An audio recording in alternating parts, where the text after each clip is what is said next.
right, we back. My expert opinion, the fastest growing podcast in the world, nigga. Shit's lit. Hit that like, hit that share, let everybody know you in here. Don't cost you no paper unless you's a mother hater. Shout out to all the new subscribers. I know you guys are enjoying the content. These are real hip hop stories that we giving y'all. So, you know, in the event, like 10 years from now, these are gonna be things that everybody looks back and be like, yo, look at this. Look, this was his story. This was his story. This was his story. And we just happy to be here recording these things. Shout out to my man, MECC. Salute, King. Respect. How many demos this week, nigga? Nah, nothing. I actually came up on some good shit this week. Yeah? Yeah, shout out to Pretty Bully. Pretty Bully? This chick, spitting. Salute to her. Fire? What's her Instagram? Pretty Bulli, I want to say. I'm off the top of my head. Pardon, no disrespect. No, I just want to check her out. No, Yeah. she. No, I want to check come her on, out. man. Like, come She on, was son. airing. Would you stop that? Would you Come stop that? on, son. Would you stop that? I just want to see if she can sell some records. It's terrible when it comes from you. It's terrible when it comes from you. It just sound creepy when Why you say y'all it, on my man like that, though? You Why act like you don't know. His opinion, You man? act like you She's don't a know. There's gauge, people right? that rock with people Yo, like but that. yo, Let so him be him. Shout out to Pretty Bully. Let's Let him be him. Let's see if we can get on the drop for freestyle. Oh, say less. Say Oh, less. by the way, we doing a freestyle series. Yeah, Holla at your boy. We here. You got some talent? Holla at us. Sean Bigger, man of God, and not many words. Heineken was popping. Relaxing. I got some theme music for you, nigga. Oh, the one you came in walking, that's the theme to the show. Pure ignorance. Dang, there it is. You know, when Hand said, you know, she was celibate and then she lost her nigga, now she's celibate. Yeah, let's get it. I Shout out to understood Brooklyn that. Hands, you heard? I understood that. That's We a all nigga like that been We around on it. girls who's celibate. I like that. It's I all understood that Now, shit. now you want to ask us again while we get on your mail? That's not my lyrics. It ain't my lyrics. It's a Coney Island nigga Yeah, lyrics. facts. You see the shit he gravitate to? Thank Oh you. my God, y'all see why I talk to this nigga all day? It's comedy, guys. Yo, shout out to my guy ESSO, man. Yo, I hope this episode come out. listen, man. Love me and hate me, man. Shout out to Canada. Shout out to Carnal Official, Drizzy, and everybody for embracing me. Y'all see I got y'all shit on right now, you know what I'm saying? Shout out to 416. Jellystone. You know what I mean? The whole Toronto, man, for showing me love and shouting out my expert opinion and wanting us to come up there. Like, it's real deal up there. I Let's really get it. Let's get appreciate it. y'all. We're going on a tour, Word. man. Let's go on a tour. They want us there, Vancouver, LA definitely been calling. yeah, Montreal, And In London. Atlanta. And Ottawa, London. And Houston. Chicago. Paris. Yeah, Paris. there it is. Let's get it. And I got a call I'm about hosting Jamaica. something in Paris in I gotta March. push to. Oh, Jamaica, yeah. Holla I at got a me. call about Listen, Jamaica's on lock. Shout out to Kamani Marley. Shout out to Junior Reed. They both on the project. It's about to be crazy. That's it. Jamaica's on lock. You bro. you need a record called KFC. KFC, what's that? Come on, stop. They ain't, come on, man. Come on, man, chill. Where you will put me on. Chill, man, Nah, chill. KFC supposed to be lit out there. It is lit. It's great shit. B. Ain't selling no oxtail, nigga. In the case of Queens, I don't think any borough in the world has produced so much talent and has contributed more to hip hop. Now tonight, we got somebody whose story is definitely one of the stories you need to get to understand the whole Queens movement. He's one of those guys that pioneered a new era of hip hop. We got Mike Geronimo. My God, I love y'all. What's good, man? You already What it know. is? And you know, that's too long. And you know, you shoot or grab the wheel, nigga. That's how it I always got is. you. It is. I'm It happy to is. be here. This is great. I gotta tell you again, I'm proud of you. I'm a fan. I'm happy for you. Like, Thank you, bro. I got my starstruck shit or some real shit Yo, sitting salute. here with you, so Salute. it's crazy, bro. Yeah, we I'm both happy on the to- same time. Real nigga. talk. That's I'm what happy it to is. be here, bro. Now, Real y'all was talk. having a conversation that sounded very interesting earlier. Yeah. Old Queen shit. Yeah, Old Queen shit? Old. Where y'all want to start? Yeah, we start. I think it started at talking about Hype Williams. Hype Williams shot his first video.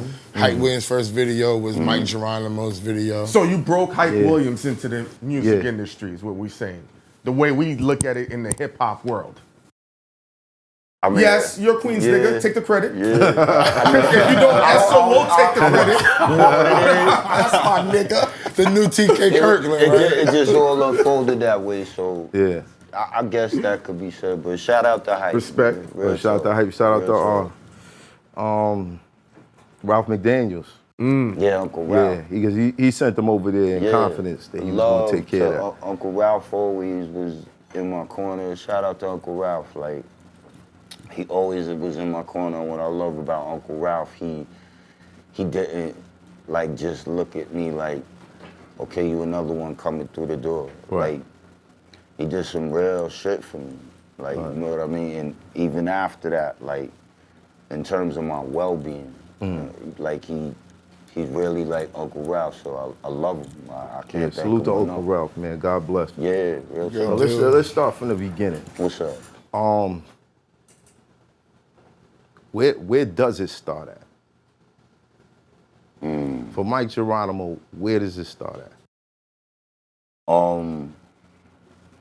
You mean like the when the it all popped? Is it Blunt no, Records? no, before that. Oh, before How did that? you get How the did Blunt you even Records? get there? Because there's a lot of unsigned artists. There's a lot of artists who got dreams to make it one day, and you know they might be in certain positions that they could relate with you, but can't see themselves there yet. Right. And you made it. So where I does would it start say, at? bro, or some real shit. Like with me, it was always some weird shit. Like this shit was never nothing I was like after or asked for or nothing. Like it didn't happen that way with me. Like I grew up with Large Professor. Shout out to Large, but Large was like literally the first person I knew coming outside of my crib.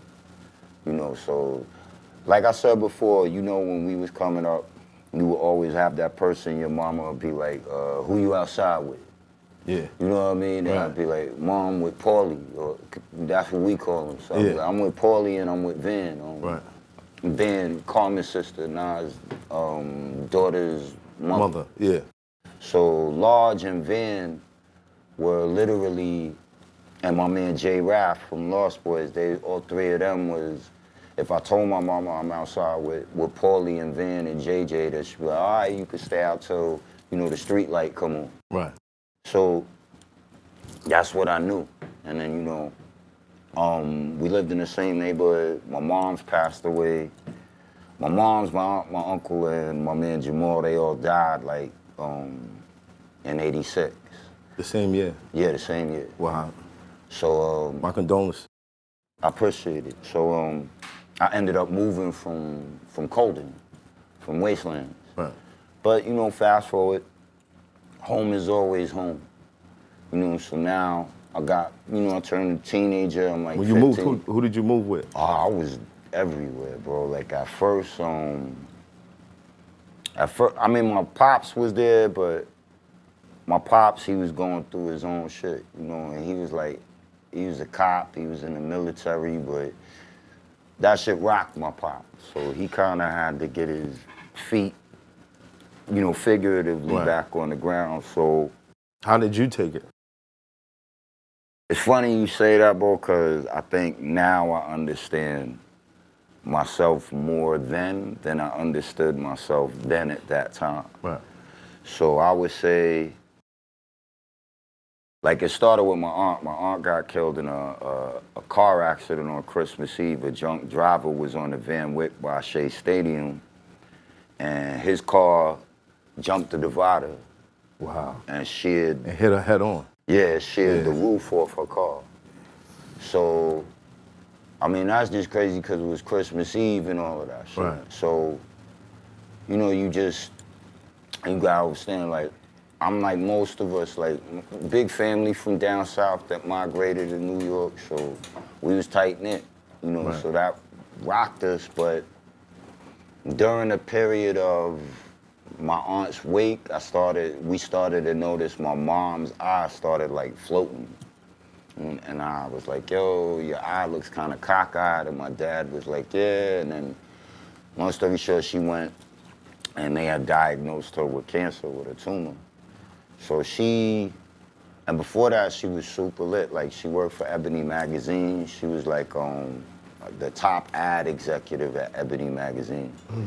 So as a kid, she was taking me to the Waldorf Astoria. Like, Ebony used to do like fashion fairs, some shit like that. And I'd have to go to Saks with her, get my little 3-piece suit. And, you seeing all the fly shit. All the fly shit I was seeing as a shorty because of my mom. So once she got sick, that cancer shit, it'll tear you down like gradually. So her speech started fucking up and all that crazy shit. And so, but still, I don't think I was allowing myself to process it. So I would just go, she was like up here at New York Hospital, I think that's where it was. And they started doing the chemotherapy and like you do biopsies and that shit tears your body down crazy.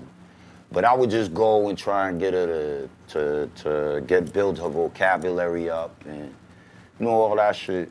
How old were you at this time? I want to say I was maybe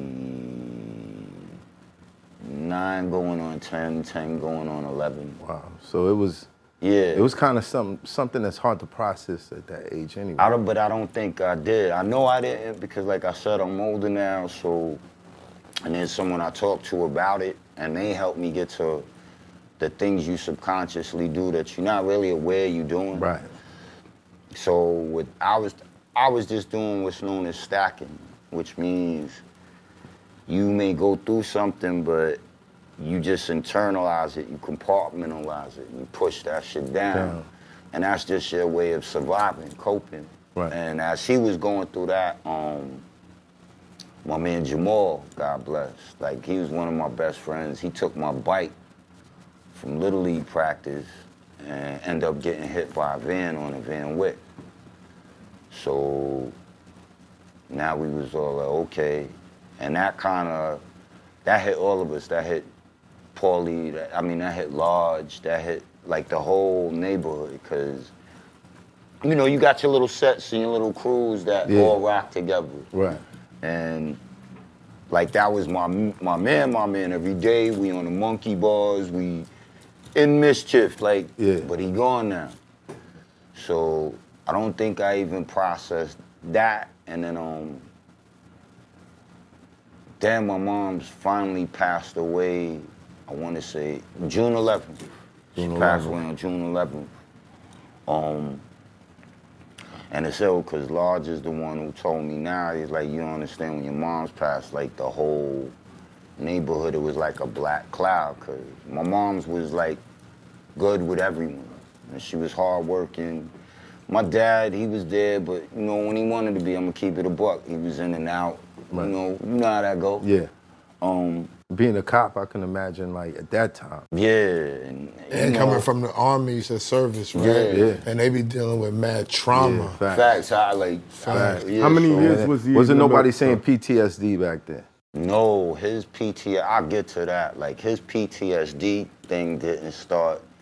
He actually was in Vietnam. That's what I was gonna ask. Yeah, he was in Vietnam. He was in the Korean conflict, Vietnam, and the first Desert Storm. Like man, wow. You gotta understand, like, I used to be around them war vets. Yeah, me too. And them dudes would, like, some of them would go take advantage of the women. And crazy story I heard, some of them would put razor blades in their joint. So, and he got, they would do devious things. And it's war. It's war. Yeah.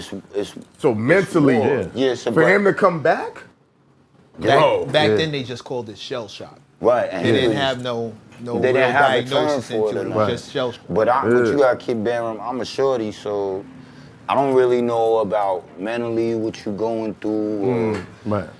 So my mom's died, and then you go through all that shit, like, the family being in conflict with my pops, and they was concerned, and, my mom's had, gave, I guess, what she wanted for me.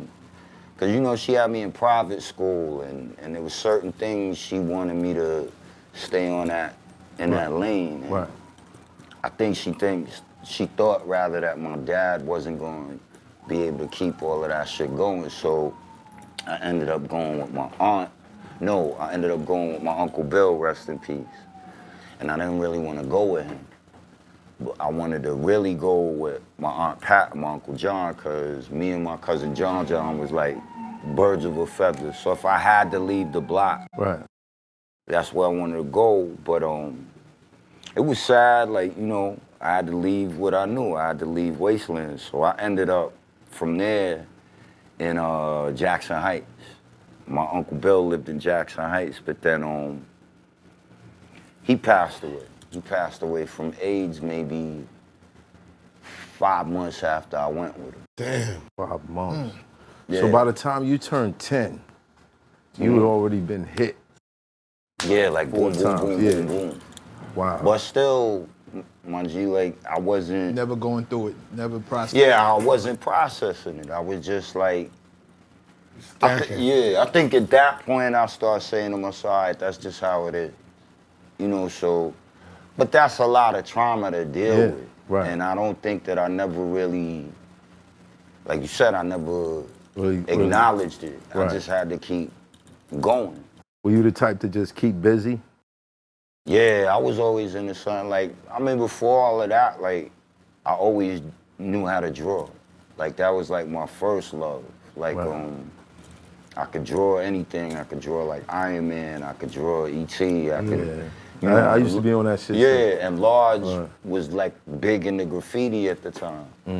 So I would go get designer markers and my black book, like on Main Street, they had a store called PEC's. So I would go to PEC's and go get designers, all that shit. And I start bossing up with the arrow styles, all that shit, the color blends, the bubbles, the throwies. Did you ever go bombing? Oh yeah, hell yeah. I used to go with Large, huh? What was your tag? Oh God, I can't remember my first tag. I think somewhere along the line I ended up writing Rain. Rain. But R-A-N-E. But I come back to that, so I was busy and I was always into sports. I played like baseball, I loved baseball. So I played Little League, but all that shit was dead once you had to, you know, move around and all that, yeah. So after my uncle passed, I ended up with my aunt and my uncle and my cousin that I wanted to be with. But I think that shit hit my aunt so hard, losing my mom and my other Aunt Elle. That's a sister and a brother, right? Yeah, and my Uncle Bill, losing all three of them. So she just was a train wreck. She was an alcoholic. But she was taking the Social Security money that they sending to me, you know, that you buying alcohol, pocketing that shit. Wow. So from there, I ended up uptown here with my dad and my grandfather. I think it was 135th, and yeah, and I would go to like Pan. There was a restaurant called Pan up here. Go eat there 135th and Lenox. Fat. So Lenox? I used to go to Pan all the time. And there was a beef patty spot called the Hot Spot. Yo, Pan was lit. What? Yo, Pan was lit. The grits was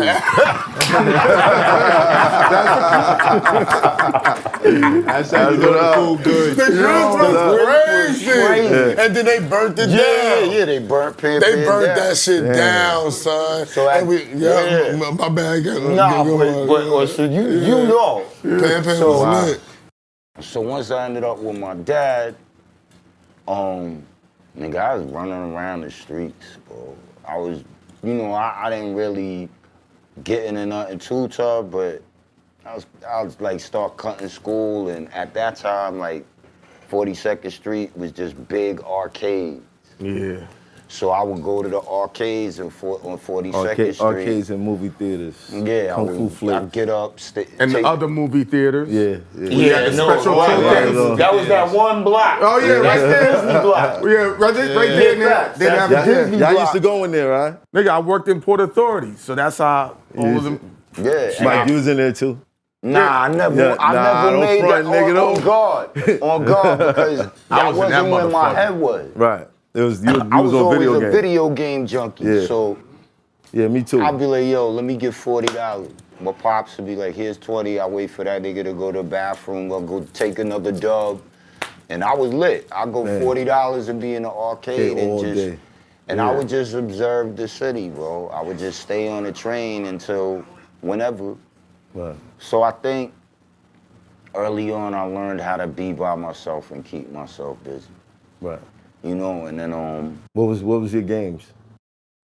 'Cause I ain't have $40. I get like a dollar trying to here, remember dollar there. I had to be nice. Tempest. I played Tempest. I played Paperboy. I played. Of course, I was on the Pac-Man shit, but that shit was kind of. It used to be some game where you was like on a tube, a river raft, or some shit like that, and you had to navigate your way through. I think it was called tubing or some shit like that. Nah, but I rock with Frogger though. I fuck with Frogger. Was Street Fighter out there? No, this Not was yet. before Mario that. Brothers? Yeah. It was Donkey before Kong. Donkey Kong. You talking about Donkey Kong was the way. Donkey Kong was And remember that when they shit. had the portable, the little joint where you could buy it? the What? ColecoVision era? I think Commando was out too. Like Commando used to throw like little hand grenades and the Yeah. bullets look like dots. So, Yeah. But anything, and even the games that you sit there, you like, wait, that's a whole $1? I'm not fucking with that, nigga. I gotta fuck with it. A whole $1, you gonna kill me dead, nigga. Like, but I'll be like, fuck that. I'm gonna ride with it. Yeah. And then unfortunately too, that's kind of like where I started getting on some like if I saw somebody had like $5 laying around in an arcade or something, like, I'd just be like, fuck that, like, and then go get more quarters. Because I started saying to myself, like, don't nobody care anyway. Nothing really don't care about you, so why do you care about anything? Right. So I started doing little dumb shit, you know, where your mind plays tricks on you. Right. But mind you, I'm still in a school where they paying like, my tuition is like 10K a year. So I would still get up and take 2 trains and a bus to go to prep school out in Jackson Heights from living here. And I would try to keep it a secret with my classmates that, you know, I lived out here. And I didn't think nobody knew that. So I think for me, that was how I first started just learning how to be on my own. And then when I got old enough, about 14, 15, now Paulie's not Paulie now, he's like large professor, and it's a group called Main Source, and I never forget the day I came back to Wastelands and he seen me like coming up to the building, and he's just like, Mike. But I'm like, yo, you like a rapper now and all that shit? And he's like, yo. I went upstairs to his crib, and that was the genesis of it being on for me. Because I think that was like the first time I saw like 2 turntables and a mixer. And I was like, yo, what does that do? Like, and I saw. And then mind you, I'm a little older, so I'm getting ready to go to Bayside High School, public school. And I made that conversion.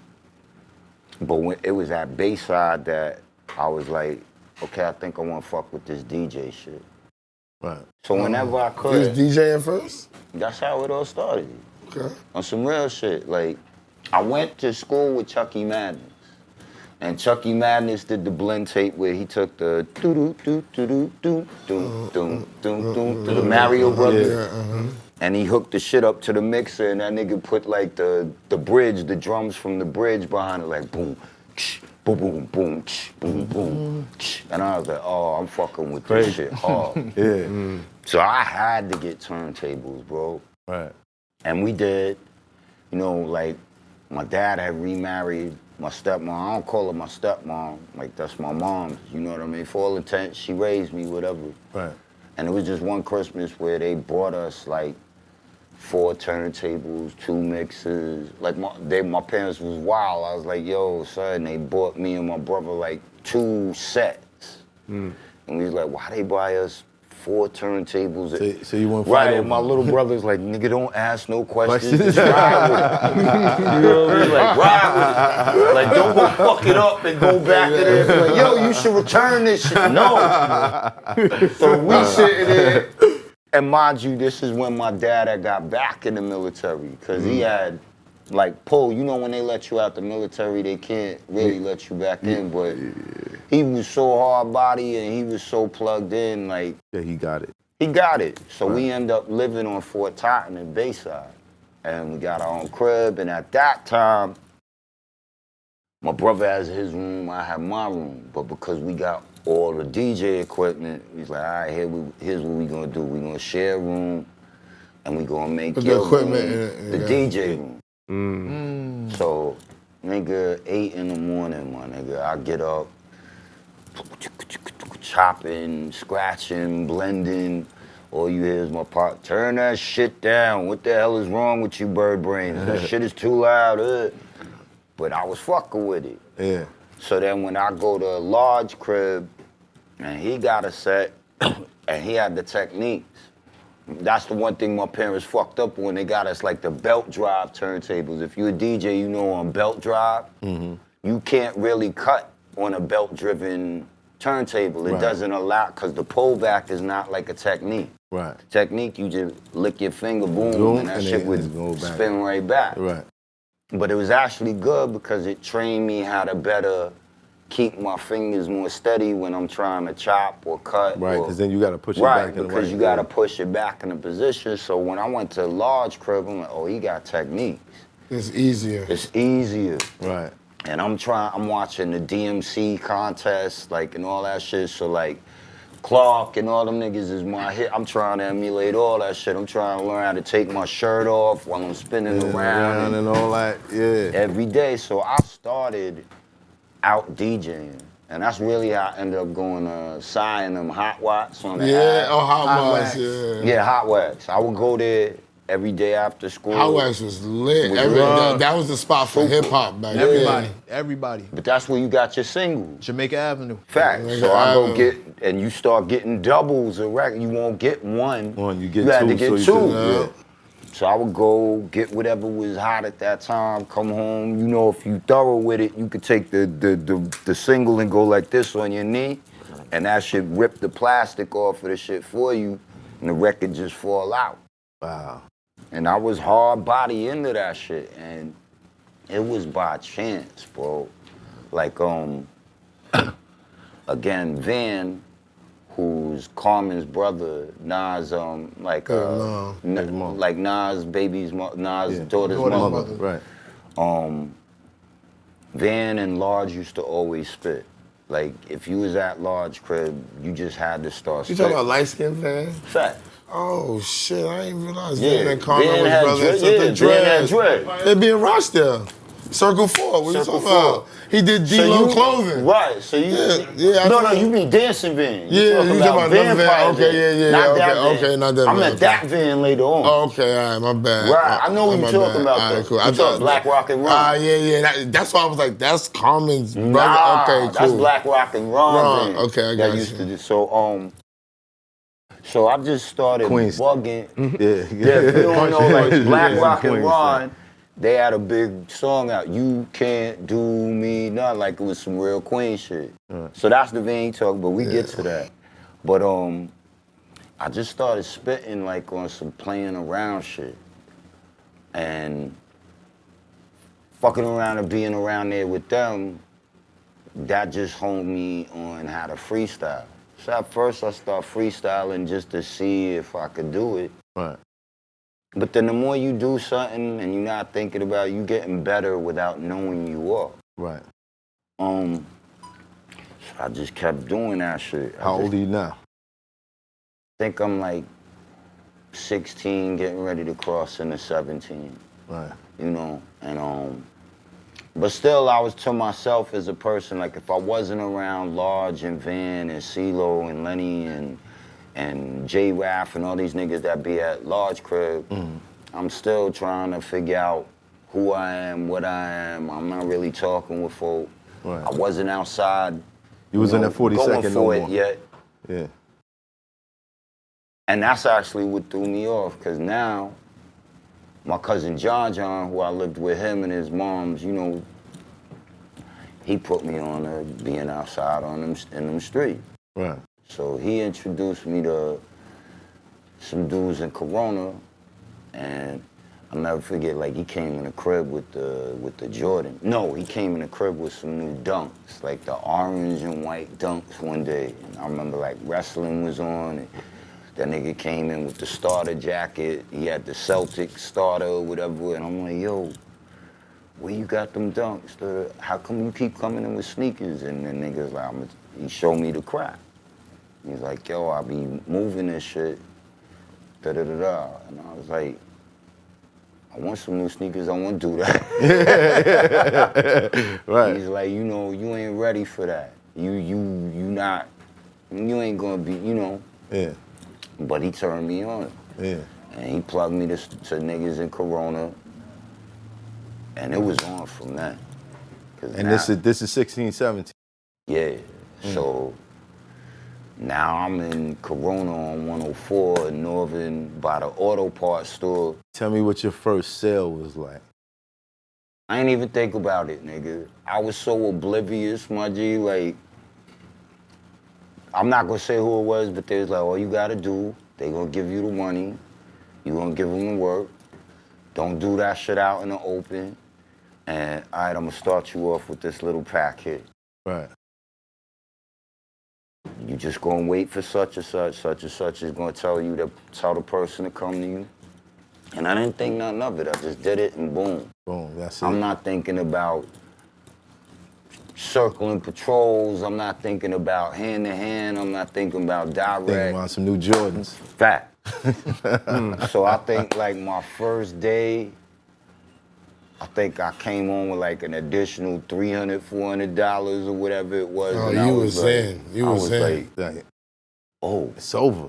what, nigga? I ran to the Coliseum, nigga. I want that, I want that. They meet. So now there's that. Right. And that's actually helping me to, there's no other real way to say it, change up, I guess, and now I'm buying, now I could get the army suits and the Timbs and all this shit is coming. Right. You feel me? So when I come back to school the next year, now I'm on some fly guy shit. So now more people talking to me. I'm sitting at the cool table at the lunchroom. A lot of shit is different now. Yeah. You feel me? And I'm fucking with Large in them all the time. So, and I'm still rhyming, still fucking around. So as fate, But you writing or you still freestyling? it's weird, bro. I would be asleep. I remember that. Like I would be laying sleep. And it could be like 2, 3 in the morning, and something would just make me pop up out of my sleep and just be like, and I'd be like, do you remember the words you saw in your head? And if I knew I could remember the words I saw in my head, I would grab a pencil and a piece of paper, and I would just start writing the shit down. You was getting rhymes in your sleep. Fact. That happened to me before. It's some ill shit, though. It's some wild shit Yeah. because you're not even asking your brain to tell you to make up a rhyme. Right. You just fucking knocked out. Right. So that started happening. So then That was happening often? very often. And I still, like I said, I wasn't chasing it. And I'm still thinking more DJ shit. Right. So I'm like, damn, why I keep popping But it's up coming to you in your sleep. like that? So now I start keeping like a piece of paper or something by the bed. So when I wake up, you know how I go, nigga? This nigga had a rapping ghost in his crib, dude. The nigga would freestyle while you sleep and you wake up and just, Yeah, I would just be like, boom. The nigga really had a ghostwriter. Yeah. So yo, say this. But yeah, and I'm telling you, I'll pop up and be like, yo, do you remember it all? Just go. Yeah. And I can't rightfully say what that was. Right.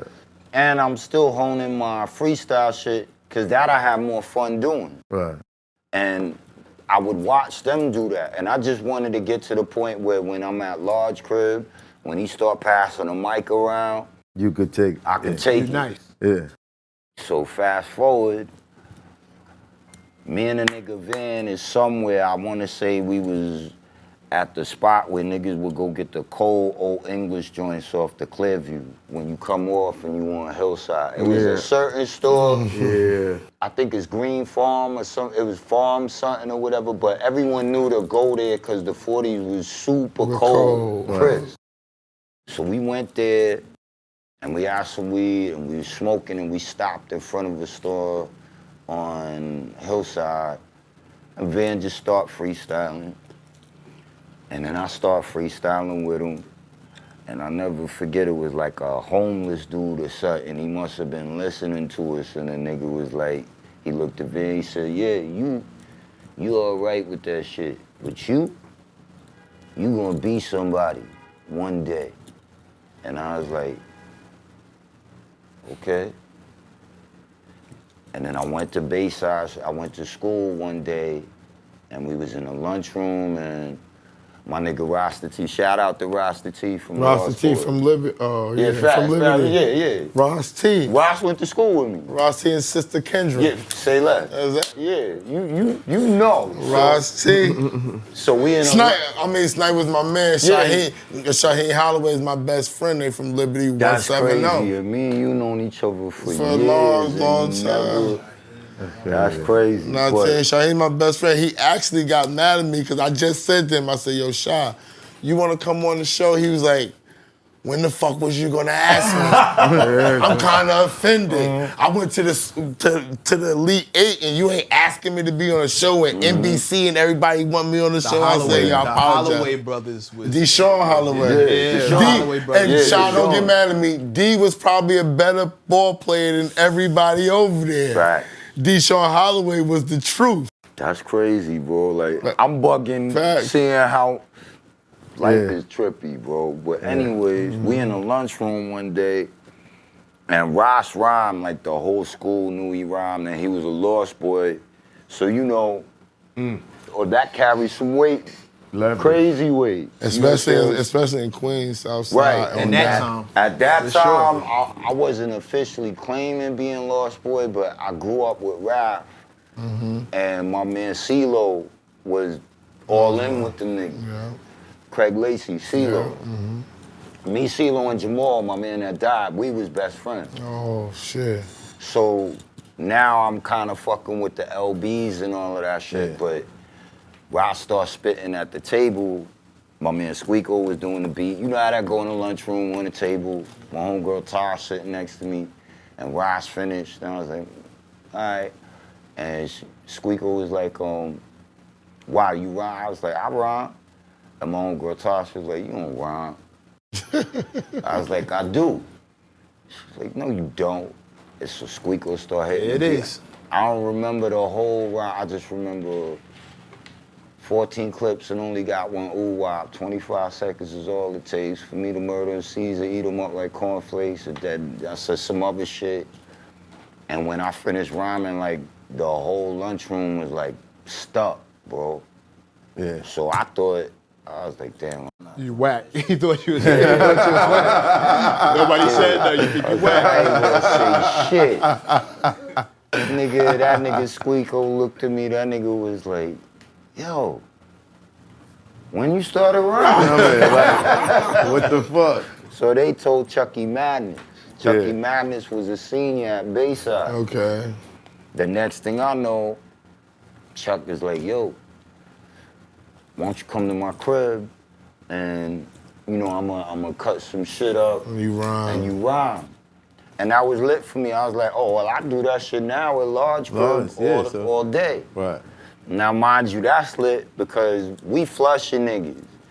They Hollis and Southside niggas. Yeah. So that put me in a weirdo place too, cause you had a big chunk of Queens that I was fucking with. Yeah. So I hustle in Corona, I chill in Flushing, I rhyme in Hollis and Southside. That's a lot you of all territory. Word. You all over the So I was always, and like I said, as a kid, I already knew how to move on the trains and. Because you was in Harlem too. Yeah. So I already, it didn't mean nothing to me to go anywhere.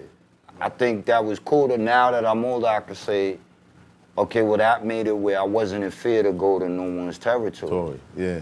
Because I was And that started from you traveling so far to go to school. Fact.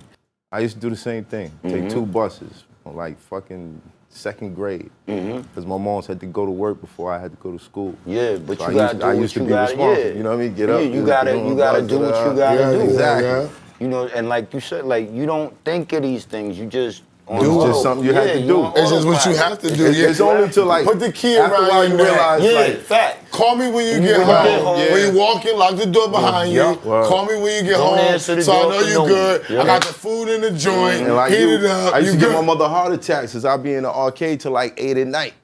And she'd be like, where the fuck is he at? I come Same in the thing crib, with no get the cell ass phones. whooping. All Yeah. right, cool. Was you I'ma tall go back then tomorrow. too? Huh? Was you a tall kid? Yeah. So Okay. I looked older. Older, So that's older why I niggas asked used to, you. like, you know what I mean? So I asked you. I was like super small then. Yeah. But I always had my little thing with me, my little style about me. So I guess that kept me. And I never had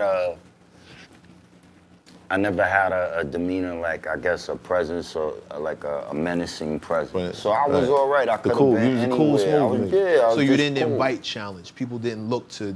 Yeah. I just be on my own way.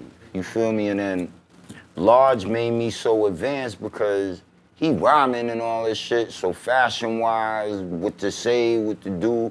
I'm not hanging with niggas my age. So I don't act my age when I'm around other folk. Right. You feel me? So now it's on. Now I'm fucking with Chuck. He cutting shit up. I'm spitting, yada. I stopped fucking with the DJ shit. And I think it was at that point Large kind of was like, oh, wait a minute, Mike kind of is, I see something. Right. So, Chuck, one day when I was at his crib, he was like, yo, you gonna perform at Liverpool at this like we gonna do this shit at Liverpool. It was 109 in Liverpool. It was the Southside. yeah. That's crazy. Southside. Yeah, Southside. Right.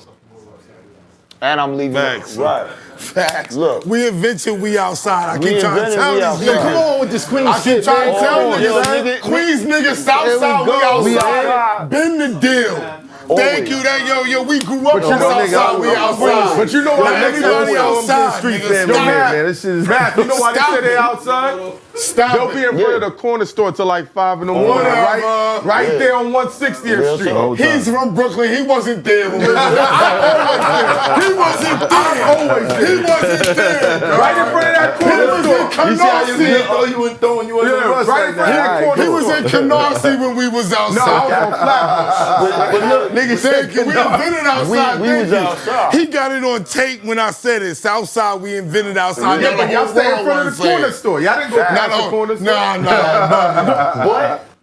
But to keep it all in perspective, yeah. So he told me, and I think Sage was at his crib. DJ Oh man, Sage. DJ Sage. Yeah. That's Rottweilers right here. Yeah, Man, Sage. Dana, all of them. Shout to Sage and P Drama. Shout to His Rock, brother P Drama. Sage, Yeah. everybody from that was That's there. Northside. Real talk. It's Northside. But when Chuck said it, I didn't think nothing of it. I was like, everything with me was not thinking anything. Right. Yo, we gonna go jump out of plane. All right, cool. Let's go. do it. Yeah. Right. Go. So he told me we was gonna do the show or whatever, and he had me rhyming to this Barry White shit. And this is the genesis of the Mike Geronimo shit. Because I wrote a song called Microphone Geronimo. I don't know why that's the idea. And it was funny because I got the Geronimo part from my man Fudd at school. When I would get in trouble and the deans was looking for me and the school officers was looking for me, he'd be like, uh-oh, Geronimo, you fell off, you in it again, bro. Yeah. So I wrote the song. Yeah. Fast forward, we go into Liverpool 109. It's like all the LB niggas. I think like maybe a couple of the Young Gun niggas came. Like it was Damn, packed. Young It Gun, was you cool. went back Oh, with the Young oh, Gun. yeah. That's damn. All that shit. It was nigga. It was gooned out. Yeah. You feel me? Yeah. No women in there. Crazy. Nah, if they was like, nah, was we thugging. leaving, we out. or they was, yeah, I got the blank, They was I got thugging. the blank, Right. you know. So I remember 2 niggas spit like before me, they went on, and niggas was throwing bottles at these niggas and like paper and cups and all that shit on the stage, and I was like, nah, I'm not having that. Like, I don't want to get hit with no bottle or no Yeah. crazy shit. And the nigga Chuck had to be like, yo, you you're gonna be all right. Just don't think about all of this. Right. And I did the song and the auditorium. What song was it? The Mike Geronimo shit I wrote. Yeah. And the auditorium was mad quiet. And I was like, again, the lunchroom shit, I was like, damn. I ain't doing this shit. And I just heard someone in the back like, yo, little nigga, you got another song? Then another nigga was like, yeah, little nigga, say something else. I was like, oh, I guess I did all right. Yeah.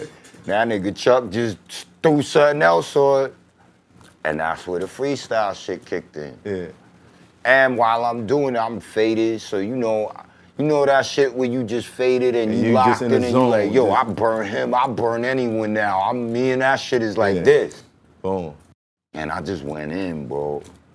And the whole joint was like, yeah, that little nigga got it. Wow. And that shit felt good, you know what I mean? Like, I came off stage, them LB niggas was, yo, little nigga, you there? There's a big deal in Southside. Yeah, it was a super big Cheeks deal. was always a big deal in Southside before.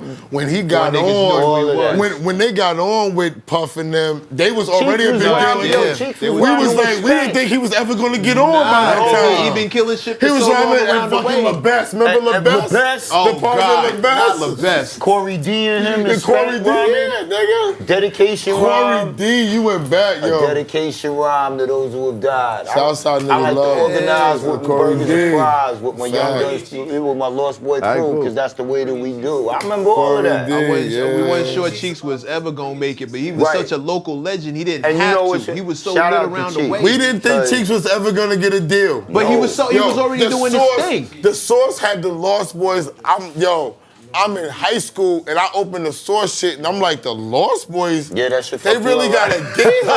I'm like, lifestyle Like, to the nigga, I rich and know- shameless. Right. I'm like, hell, this, is there another Lost Boy? feel And I go home from school and they like, yo, Cheeks and them niggas got they a on. deal. Son. They on. I'm like, niggas from Southside Jamaica, It's Queens. on. I still got chills on my arms like, Yeah, Southside fact. niggas is Bro, on? quietly, Get out of here. quietly, that's the shit that made me want to write for the Source. I was Really? They put Southside niggas in the the Source. Source, I was that was like, crazy. wait a fucking minute. It blew my mind like seeing Rafa on the fucking Slam magazine. That was the biggest bro. thing. Oh, that was around the same crazy. time seeing Rafa on When Slam Rafa as the was best on point guard you Slam, never yeah, seen. nigga. That Southside, we was going crazy. Yeah, That shit was wild. nuts. We was going But see, bonkers at that you time. see all of it? All I wanted to do was get to like where Cheeks and Spank was. Yeah.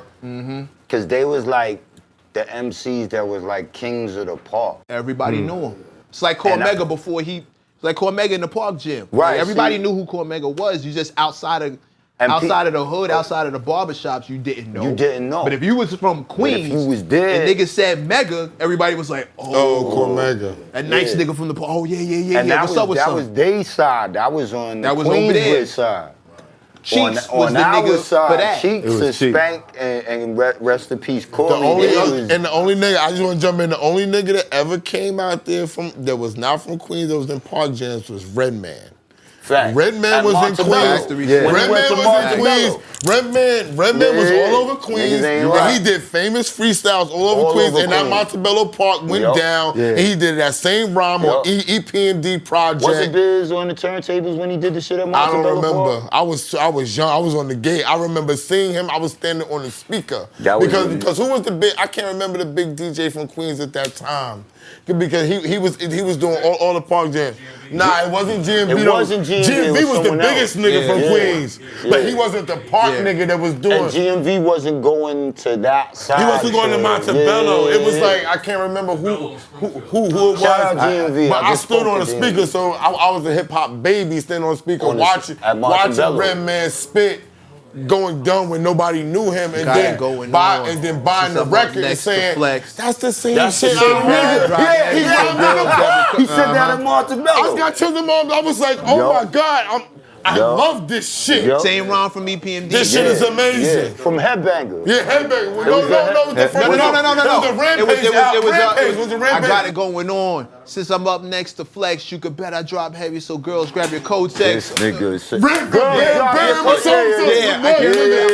name of the record, that's the rum. That's the rum. That nigga was a When I beast. heard Reggie, I was like, there's nobody ever heard better. Yeah, bro. That nigga is. I didn't even know Reggie was from Jersey. Yeah, nobody knew. Hold on, Nobody because knew. we get on track. Sorry. We get on track. All Get on track. That's Queens Euphoria. My bad. My bad. So Like, Cheeks nigga. got the deal.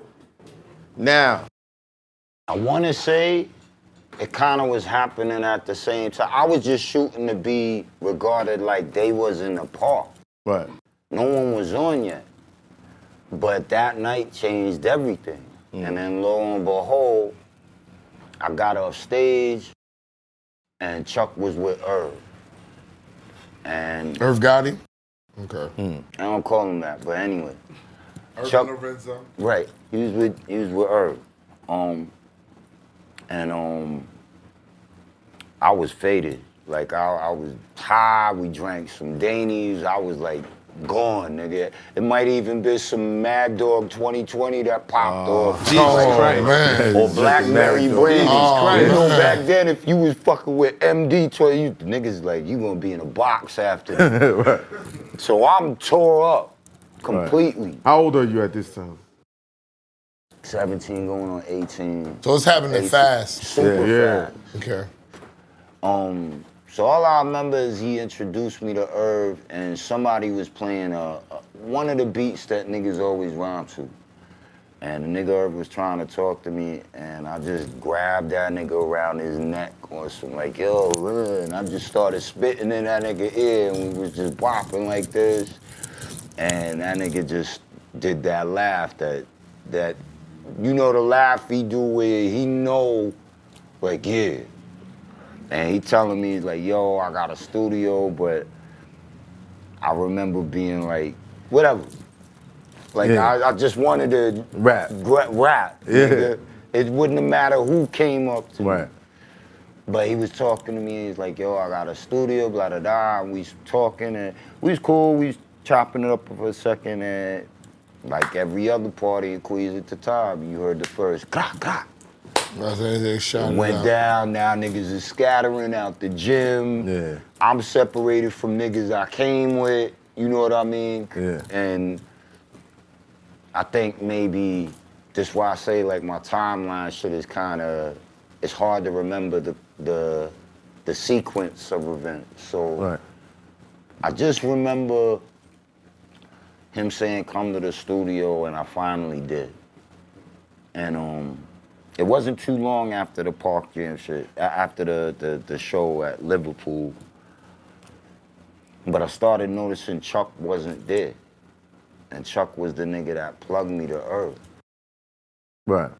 So I went and he gave me the beat for Shit's Real. Ended up being the first thing I ever recorded in my life, like literally. Now, who gave you that beat? Chuck or Irv? I'm trying to remember which one of them gave me the tape with the beat on it. What I vaguely remember is there came a point where they was at odds with each other. And it had to do with who gave the beat. Who did the beat. Right. And mind you, I don't know all that shit. I wasn't there when young niggas was Pro Tool, whatever the fuck you Right. did at that time to make a beat. But I do remember Chuck was getting tight.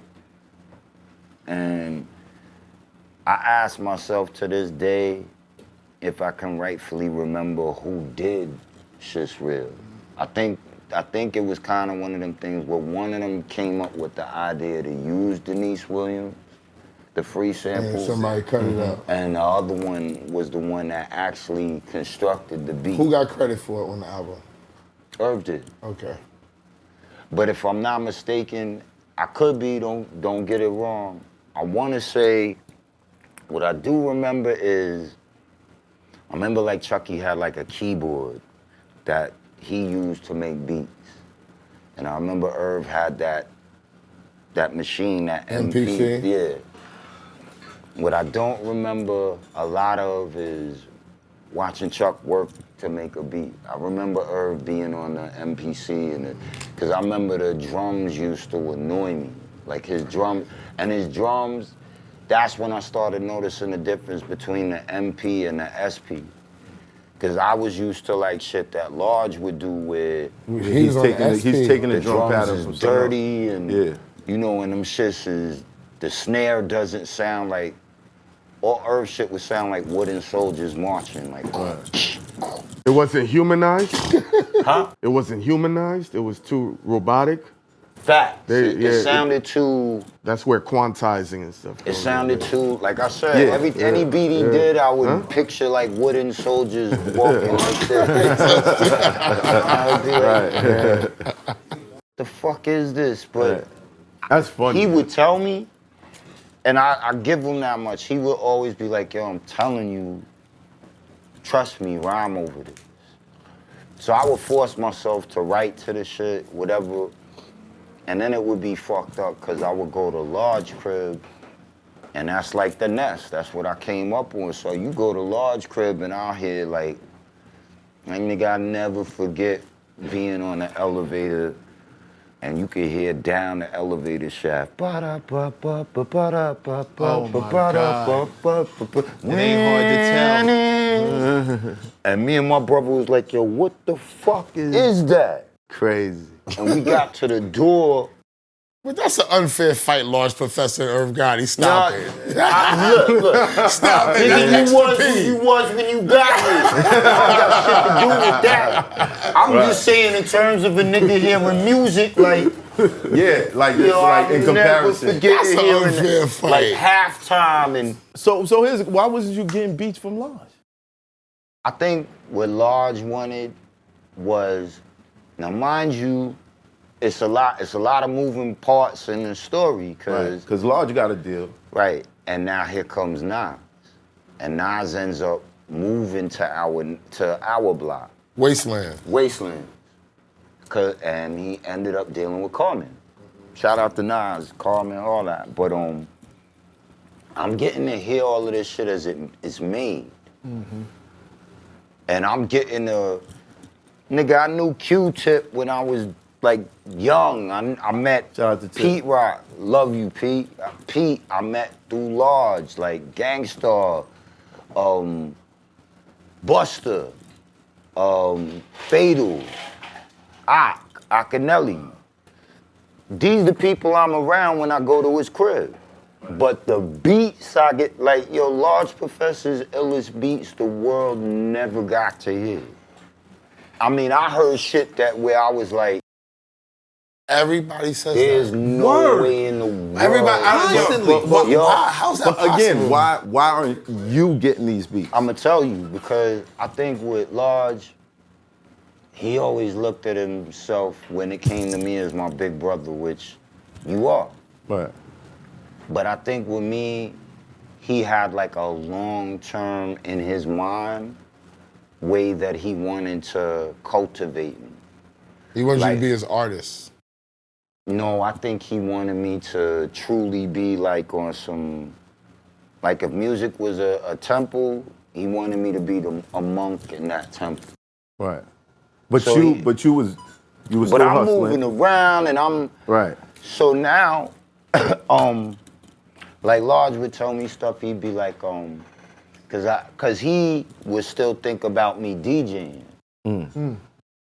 So now I get it, cause I'm older, he would tell me shit like, yo, Mike G, I want you to go and find this record by the Skull Snaps, or this by Bohannon, or this by Mandarin. Like, I would know the names of the people that were making the songs that people are sampling. Right.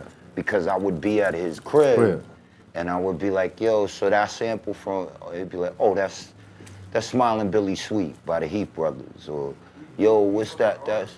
Yeah. I remember. Right. I remember. Deep.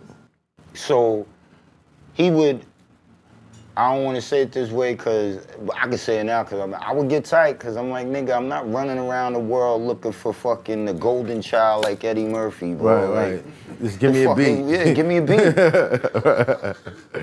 But he wouldn't. Yeah. And then he would do shit like I'd be at the crib, and at that time they had these bulky ass camcorders to record shit. And we had one, my dad got one, so me and my brother would bring the shit to Large crib. So he'd be like, Mike G, you know how Large talk, Mike G, yo, I want you to, grab the mic, when you hold it, don't cuff the mic, and I want you to rhyme right here. And he'll play a beat that he just did on the, and if you've ever seen Large Professor make a beat, I've never. It's like he's a freak of nature on an SP. He don't have to look at the buttons. He could be talking to you, but still be hitting I think they call it like truncating. Sure. Yeah. Yeah. Yeah, it's on overdrive? Chunk. Really? Yeah. So you would hear, all I would hear is the That's SP. some ill nigga shit. Like, Man. chunk. Just like this. And he'll still be talking to you like, yeah, Without that's that skipping shit. a beat? Without, nigga, he could be yelling at me in van or telling my man Lenny, yo, Len, go get that weed from Princess Black, boom, ba-da-ba-ba-ba-ba, and you'd be like, yo, this nigga is fucking crazy. Oh, man. So now I'm more tight because I'm hearing the beats that no one's hearing. Right. Are you playing what you're doing with Irv to him? Yeah, but I didn't get there yet because we still didn't, like I remember, I think I let him hear Rough or Shit's Real, or maybe it was one of the other songs we did on a demo, and he would be like, yeah, but Mike G, you need that. You know, you're supposed to be Queen's Lounge. Everything gotta be woo-woo, ha-ha, woo-woo. You know how Large is? So he'd be like, I don't hear. And I think that was his way of being like, nah, you need these beats that we fuck with in here. Yeah. But I'm not waiting on anything. And when I'm around Irv and he's guiding me, I'm like, all right, yeah, let me try it this way. Let me do it the way he's telling me. Like, Irv is the first person who taught me about song structure, how to count bars, 2, 3, 4, all of that. He showed me all of that. The importance of a chorus. Everything might gotta start with write the song around your chorus. But I couldn't do that as a rapper. Cause I was a freestyle nigga and I just went off of how you felt. Right. So to me, I was like, if you gotta teach me how to write a song, I can't start with what my 12th thought is gonna be. I have to start with the same way I wake up at night and hear the words or saw the words. It's whatever came out of my mouth, that was the beginning of the song. Right. And I'll just read all of this shit to myself and make it all make sense in a hook. And Irv would always be like, nah, you can't do it like that. I'm telling you, Mike, you gotta Structure it this way. Right. So this is the beginning of the duel between the two schools of production that I somehow, some way ended up being around. And that later would turn into genuine friction. What was the pros with Large and Irv and the cons? Because you just gave a couple. I think the cons was he wasn't getting the beats from Nah, but there's no. I mean, yes, that's a problem, that's my number nigga. one. You know what it was? Yeah. I think the pro with Irv was like, nah, you ready now. You ready now. Irv was getting you to the paper. He Large was going He saw it's something in you that Right. beyond the okay. Large was more like, you're not like everyone else, so I want to water this plant every day. I want to make sure this plant has sunlight. He was more on I want you to evolve, but I want you to take your pace at these things. And he also was trying to show me, and I get it now because I'm older, he was trying to show me that, you have the ability to be able to make your own beats because you was a DJ. DJ. Right. And you have the ability to rhyme. But my dumb ass being young, I'm not looking at it that way. And my time is precious, nigga. I'm still moving these rocks over here on you know what I mean? Right. Nigga, that's why I come in this house I with need Colombias and baby hats with tassels and fresh to death, nigga. I'm not staying in this crib all day, nigga. I gotta be back outside. Yeah. But can I ask you a question? What's up? Did he do that with Nas? No. Because I mean, because kinda did he want to water? I was wondering, did he have a chance to water Nas like he was trying to water you? I don't know if that was a dynamic that they had in a relationship, because I would only see his interactions with Nas when Nas would come to the crib. So, you know, someone would come to the crib, yo, what up? You know, roll up, smoke. But I would notice whenever Nas would come in, it would just become about them two. No disrespect, it didn't really bother me. So he was watering Nas then. There's no one who came to that crib, bro, and he wasn't being Yoda. Gotcha. It's no one. I've seen producers come to the crib and not knowing how they was gonna figure out drum patterns. Like, I seen Q-Tip, I seen Pete, I seen Premier and them come to his crib because they might not be able how to figure out. And he was that, shown. And he would just be like, oh, ha, whoa. You know, ha, woo, boom. And that shit is like an atom bomb. Yeah. So I think that's the part that made me the most upset. I'm like, yo, nigga, I'm watching you make atom bombs every day. Where's my atom bomb? He wanted you to make it. He wanted me to make it. He wanted you to. Why was it important for him to make it? Because though? he had him on a Kanye West trajectory. What I'm hearing, when I'm hearing him say, what Large Professor is doing with him is it's one thing to put up an artist in the industry. It's another thing when you think you have an artist who can change the industry around. If you can make your own beats, be a DJ, you come from graft, you freestyle your ass off, and you're getting rhymes out of your sleep, you don't rush that just to make money. You kind of, when you said he wanted me to be a monk in the house of music, that translates to me to, I want you to change shit, not just be a part. But not only that, he wanted you to love it like he loved it. And I did, and he knew that. That's why he was watering that. What I could definitely say, beyond a shadow of a doubt, there's nothing that he didn't want for me. He just wanted the best for his little brother. Right. But I think he wanted it at his pace. Right. And did he have a problem with you hustling? I was about to ask that. Yeah. He did. He just had a problem with me. Like, I'll never forget, I came to his crib one day and it was like Brooklyn, Queens Day, and I had a bulletproof on under my shirt. And he was like disappointed in me. And it was mad hot out, but at that time, Brooklyn, Queens Day was always, you had to be on point. Right. And flush your medal. Right. And Wastelands, we was at war with everybody. Like, we was at war with Left Rack, we was at war with Promenade, we was at war with niggas in the Ville, we was at war with niggas in the Blend, we was at Some war niggas with in Southside. Southside niggas, like, we was just one stretch of area in Flushing that was at war with everything around us. Right. So I came to the, matter of fact, Nas was in the crib too. And I had the bulletproof on, and I told the nigga Large, I was like, yo, let me take this shit off, cause it's mad hot outside. Yeah. And he was like, nope. If you wore it, you gonna wear it where we go. Since you wanna wear it. And I could tell that was his way of being like, okay, if that's where you steering yourself towards, right, nigga, you deal with what you steering yourself towards. Right.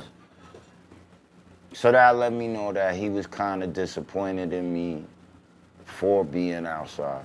Do you think him trying to slow your pace also, he's known you before you were hustling, now you getting money, you dressing fly. Is he thinking, if he starts seeing success money-wise with this music, I can't really answer that. I got that's. I feel Because you. I don't know. You too young at that time. I'm too young at Yeah. that time. And not for nothing, I ended up before, like, right while I met Irv, and I'm still dealing with Large and shit, I stopped hustling. But I also ended up catching my first case. Cause again, this is where Nas come into play. I was dating a girl named Paula in Wastelands, and her baby's father broke her nose.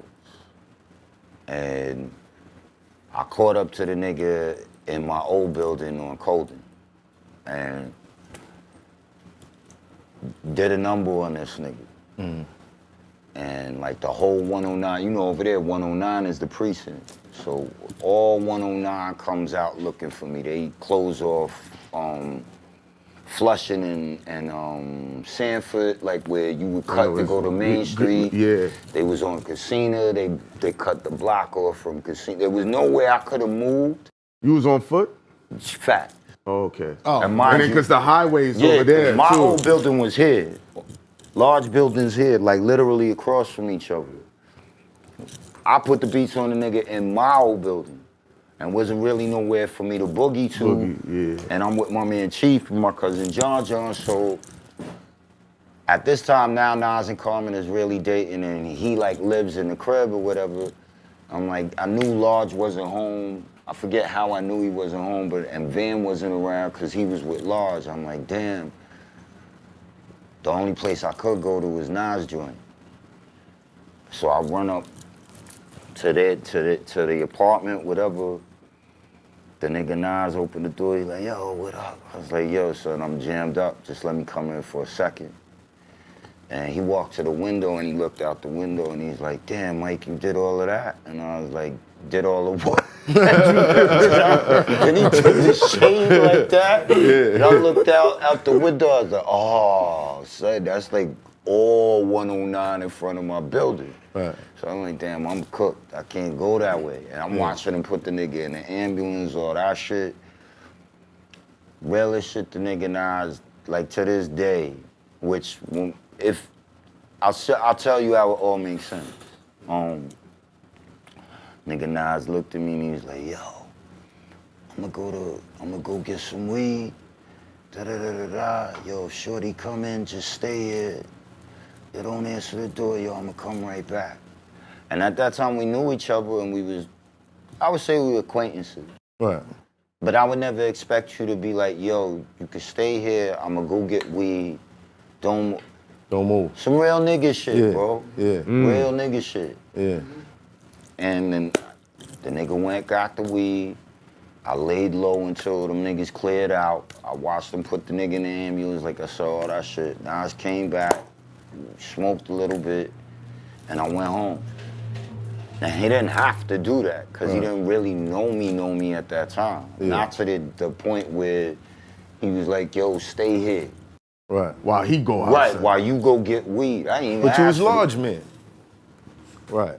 So he was looking out for somebody who was looking out. Whether he did it because of that, or whether he did it out of the goodness of It his was heart, hard. or It was still. I It was never- still from the goodness of was his still- heart, regardless. It was still something that I could never forget that you did. Right. Like Because you a lot of niggas wouldn't have did that, that. period. Like, nah, Period. bro. Nah, bro. This where my shorty stayed. Like, This is her Yeah. crib. Yeah, I can't like, even- Some Nah. niggas won't even open the they door. wouldn't even open the Nigga, door. I I'm wasn't like, home. I missed it. I was bitch, asleep. walk All back kinds slow. of shit. And I remember praying that someone was there because I was like, I could only maneuver around the staircases for so long before they close For they the door. nab catch me you, they this- gonna close you in. he kept me safe. You know, so anyway, I think when we go back to it, like, I just think that with Large, everything had to be what he saw in his mind, and I think the thing was, I couldn't see what you see in your mind, so I don't know the method to your madness. Right. With Irv, he's selectively letting me know what the plan is. And with Irv is, well, you fuck with Southside niggas and Hollis niggas anyway, so nigga, that flushing shit is whack. You gotta be on this side, like, we gonna move, we gonna do it. Right. And it goes on and on.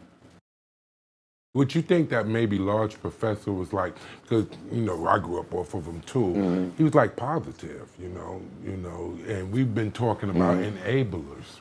We was having that conversation, and I would think Irv Gotti would be more of an enabler to the negative.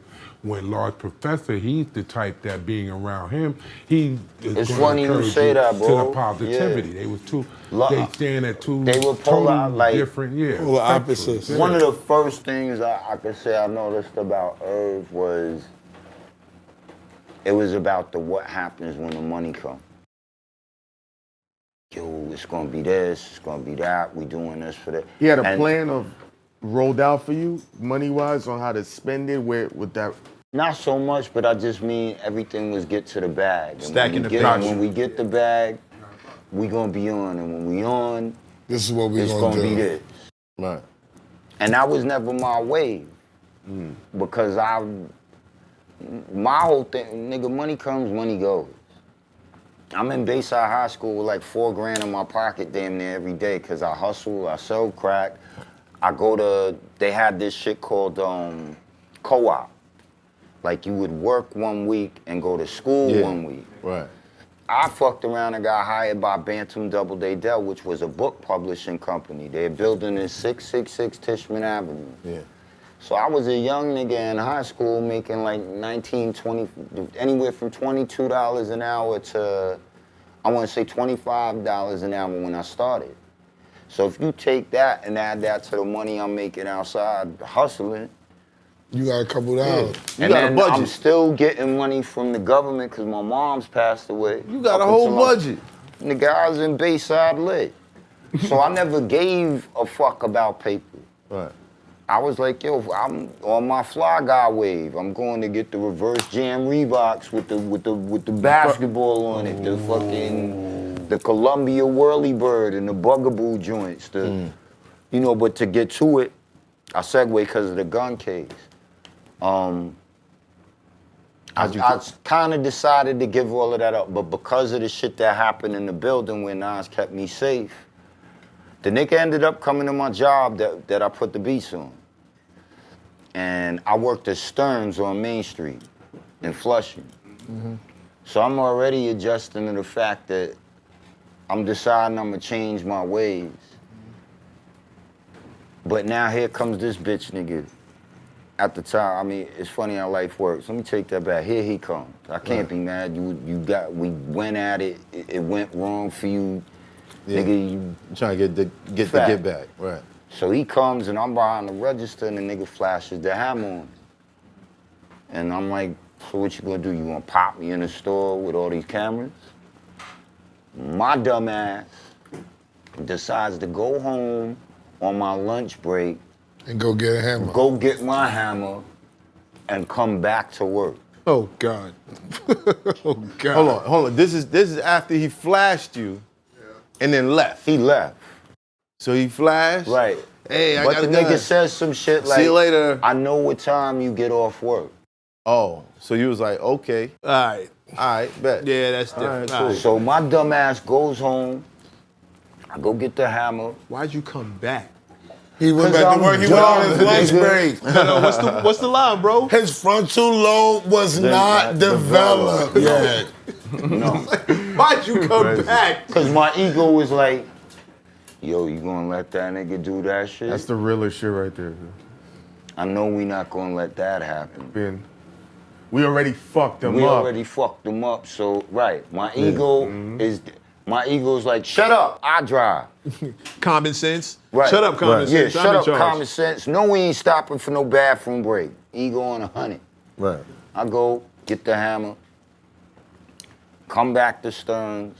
Now, when you check in, mind you, your backpack, everything, they will have a security desk shit. Again, dumbass nigga. Leave the burner in the bag that I be taking to go to work. Like my clothes, the change, all of that shit. They put the shit in like a screen and shit. Right. No. They just put it in like a locker store. Oh, okay. So I finished my shift. It doesn't even dawn on me. The niggas behind the counter doing the security shit where everybody's personal belongings is. Doesn't dawn on me that I've never seen these niggas before. None of that dawns on me. Doesn't dawn on me it's not the regular chick who gives you your shit when you leaving out of to go home. Right. It's two white boys. Right. And they older looking. So I changed, I put my camel joints back on, my field jacket, all this shit. I'm changing out of my Peabody outfit for work or whatever. Right. And out of Walkman, I'll never forget, I was getting ready to leave. And nigga said, yo, you forgot your Walkman. And I was like, oh shit, that's right, thank you. That was one of the texts from 109. So as soon as I came out the side entrance of Stearns and they knew I had the bag on me and they knew the hammer was in the bag. How they know the hammer was in the bag? Somebody must have went in the Bag? and called them while I'm working. So they took your bag and locked it up, but they be looking through niggas shit, basically. Right, and they was waiting for me to come up because they didn't know what employee had the gun in the bag. Oh, shit. Wow. So when I'm walking out, I got the book bag on. It was like a dumpster, one of them big ass like steel dumpsters, Yeah, whatever. green joint. I walk out and I don't even see these niggas. I just feel the force of these niggas behind me, picking me off my feet. Niggas said, doom, I hit the dumpster. I'm like, what the fuck is going on? So I'm trying to spin on niggas to see what it is. When I turn around, they like, yo, get on the ground, get on the ground, get on the ground. Do you have anything else that's gonna hurt us? So I was like, wow, Gotcha. I'm jammed up. Yeah. You was a kid. Yeah. Yeah, you could have beat that case easy, but you know you wasn't an adult, so you Right, didn't know the game. My dad comes to 109 precinct, whatever. And like I said, God bless. He was, he was on the job, so they knew I wasn't telling the whole story of what happened. Like I could at least say that I knew enough not to say anything. Yeah, good, yeah. So I didn't speak or tell them the story or any of that. My father came. And I remember my dad talking with one of the officers, and he told my father, he said, this doesn't add up because you have a good kid. So he's not telling us something. And as he's doing that, another detective, I guess, was trying to get me to talk, and I never forget my pop stopped him. He's like, don't do that. If anyone's gonna roll my son, I'll roll my son. I didn't even know what that meant. Yeah. But I just remember my dad being like, don't do that, I'll roll him. Like, but he came, them niggas bought me pizza from Gloria's on Main Street, like a whole pie in the cell. I ate all that shit, but you know, my nigga. But he couldn't get me out. Did you ever think that maybe homeboy told him that you had a gun? It didn't dawn on me. All I was concerned about was, yo, this nigga's flashing on me. Right. And I done beat your ass up. Nigga, I'm gonna let you have it when when all this shit is over with. That's the one thing I could say. I think subconsciously, because I never addressed everything I've gone through, I think a part of me deep down was always looking for an opportunity. Like, if the world gave me a reason, then I'm just 0 to 100. Yeah. To release your tension or to get even? Nah, just to release it. Okay. I think Just a to little release bit. And I was a little nigga, bro, so I wasn't having nobody pick on me. Right. You understand what I'm saying? Like, I wasn't going through that. And I'll never forget, my dad was like, you can't come out, but, and it was like one of the realest things I ever heard my dad say to me. He's like, yo, you do whatever you have to when you get where you're going. And it kind of scared the shit out of me, but it kind of also was like, wow, for my dad to tell me that, he's like giving me a green light. Like if anything pop off, nigga, between now and the moment they call your name in front of a judge, like Handle your business. handle your business. Right. And long story short, God is good. I never forget, it was a legal aid named Stella Sinners. If you out there, Stella Sinners, shout out to you. He got them to where they was just like, yo, you got 5 years probation. Wow. Just probation. Maybe because he wait. should have beat it like you said. And you know Should've what's beat it. It wild? was an You know what's wild? Easy beatable case. Right. They were arguing because I was on the cusp of like, I think going on like maybe 19 or 18, if I was gonna be charged as an adult or if I was a juvenile. And not only that, that's when the one in the chamber law came into play. And I had one in the head. So I remember my pops was tight because he was like, you fucking bird brain, you should have left the clip. If you're gonna be an idiot, you should have left the clip out of the gun. Yeah. Right. Your dumbass, you had one in the chamber. Yeah. And I remember he's like, you don't know what intent is? You fucking bird brain, you know what intent is? Well, it says you intended to hurt somebody. Yeah. That's what that means. Right. So, by the grace of God and stellar sinners, and the fact that I've never really been in no trouble, it's like, yo, you got probation. Just make sure you report.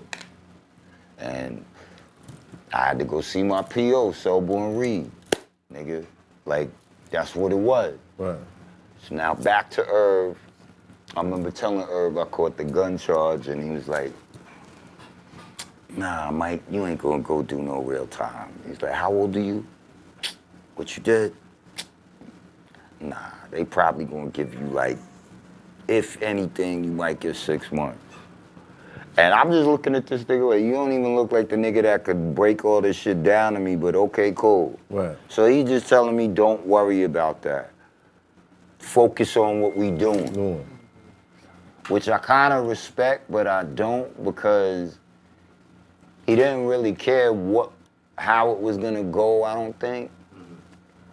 It was just stay on target. Stay focused. Right, and I can't But that's some people's way of like dealing with stuff. Like, what's Yeah. the point of you worrying? You don't know what's going to happen till it happens. Yeah, fact. So in the meanwhile, just keep working. And that's what He's we also did. not invested in you in a personal level the same way Large P is, though. He didn't grow up with No, you. he was never invested in me on a personal level like that. And the reason I say that is because the plan, never would he tell me the plan.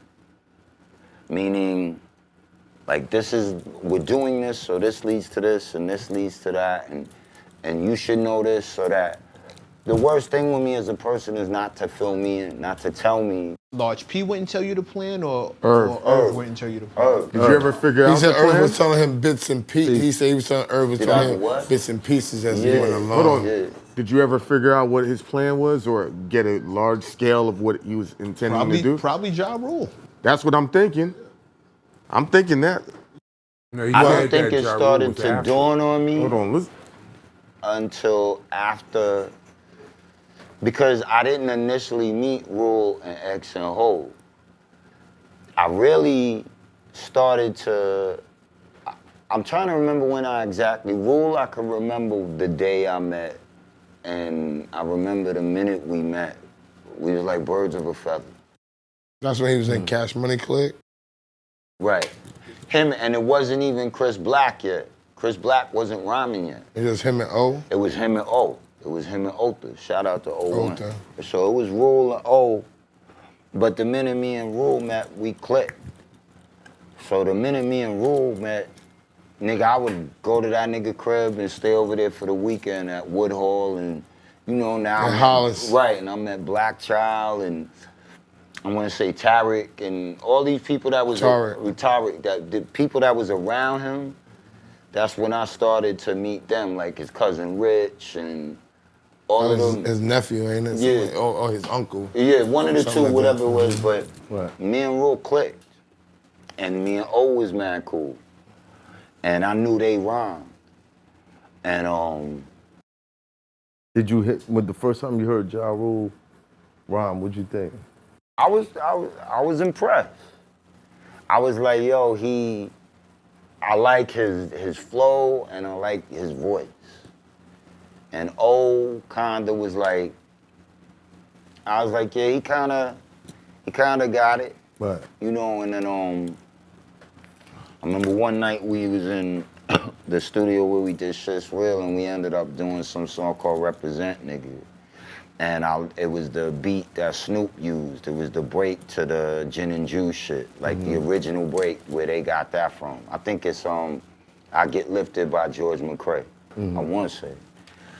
And Irv looped it up, and at that time, if you threw that on, I could rhyme for days. I just was in love with that beat, so we ended up doing this shit. Represent, nigga, represent, and it came out hot.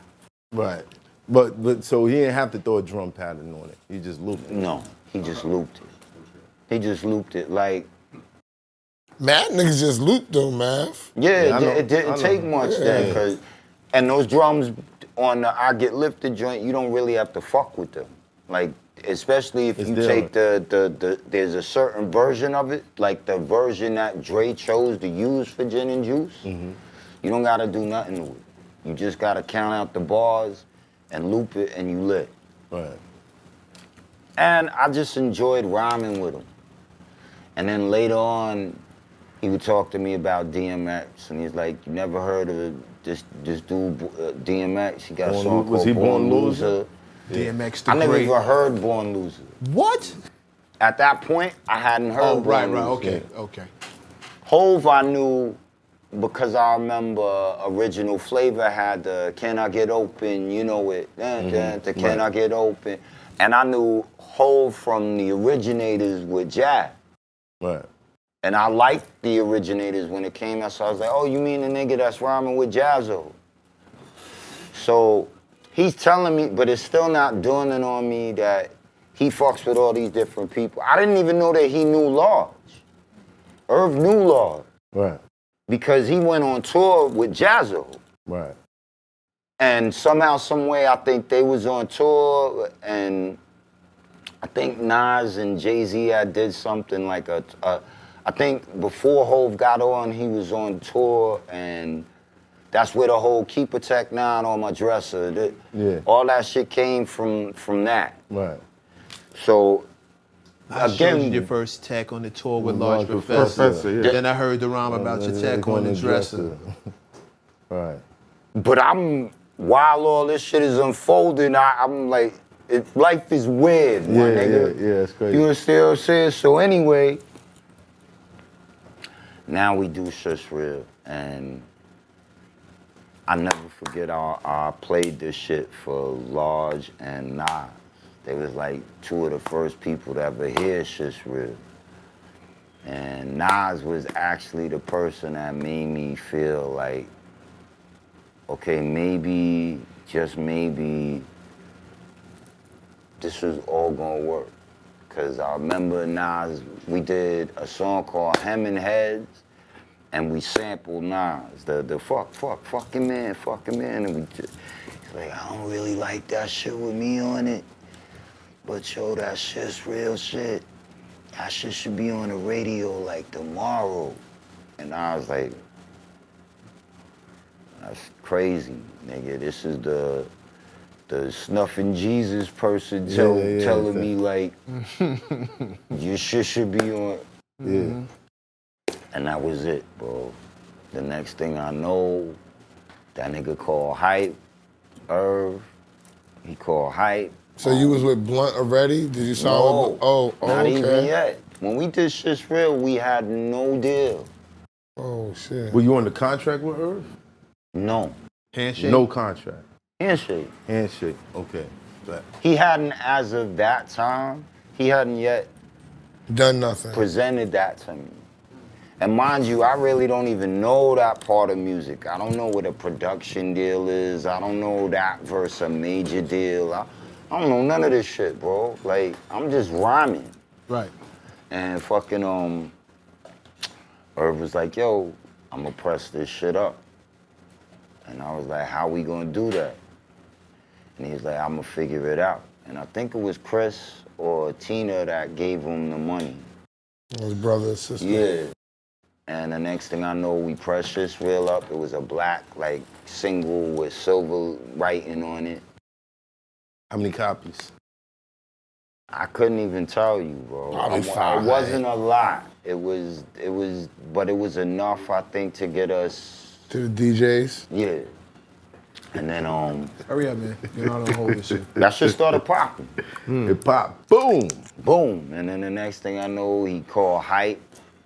And Hype came with this little ass camera like this. He's like, we doing a video. And I was like, word. And I was thinking it's gonna be a big, and it was just this little camera like this. And we did Shit's Real. And once we got that shit on the box, The box. that nigga just had people every day. Wasn't the box or video? Oh, the box. no, the when you jukebox. buy it. There was a jukebox. Yeah, And you would have to call it and punch in a 3-digit code. I remember that. So And you I said did- He had mad niggas, I guess, calling the box. Mm-hmm. And I had all the niggas on coding calling the box. Trent said the same thing. And the next thing you know, that shit was on like every 2 seconds, bro. Like, and Blood. then the next thing I know, like, my mom's just like, yeah, Michael, like shit, like some guy named Big Joe is calling you, or she was trying to say Fat Joe. Fat Joe. Yeah. Or some guy named Search just called here looking for you, and my phone starts ringing, and it like we was going to the clubs and giving the shits to the DJs. That nigga Irv would make me go to every single nightclub, go in, give them the 12-inch Shit's Real, and I would say Was the same. DJs receptive at that time? Yo, I would say the same thing to each of them. I'd be like, yo, my name Mike Geronimo, this is my song. I'm gonna give it to you if you like it. All I'm asking you to do is play it. If you don't, break that shit over your knee and you never see me again. And I said that to everybody. And I don't know what he was saying to people when he would, cause that nigga was a madman. He'll sleep in front of Hot 97 knowing that Ed and Dre were gonna come to Hot 97 at 4 in the morning, knowing Flex was, so he was working it that way. Right. And the next thing I know, bro, he says it was Flex, but in my memory, I recall us going to BLS. I remember Ron G was on the air.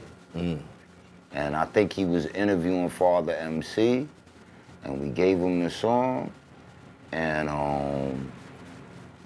they was like, yeah, we about to get into the new joint by Father MC, and the next thing we just heard, voop, voop, voop, voop, voop, voop, voop, voop, voop, and we was in the tunnel, the Holland Tunnel.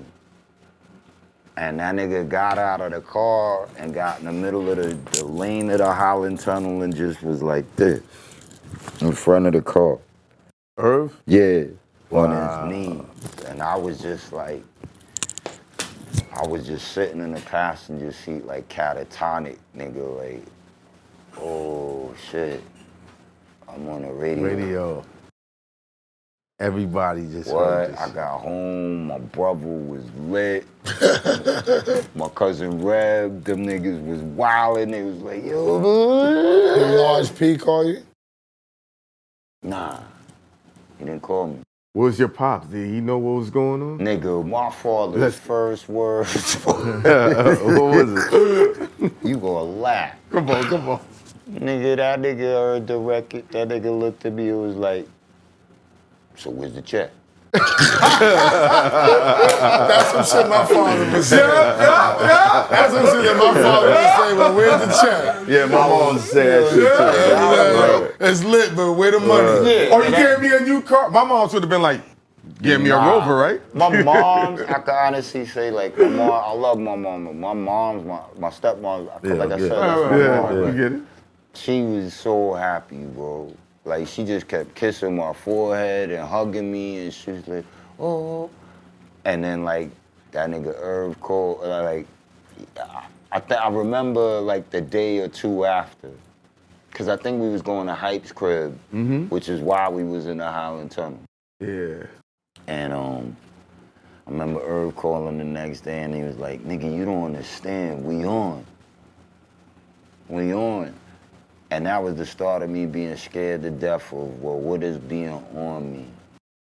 The success. Why were you scared? Oh. I think, yeah, like, I was always scared of success, bro. I don't know why that is. Like, I just didn't know what it would mean. You know, and then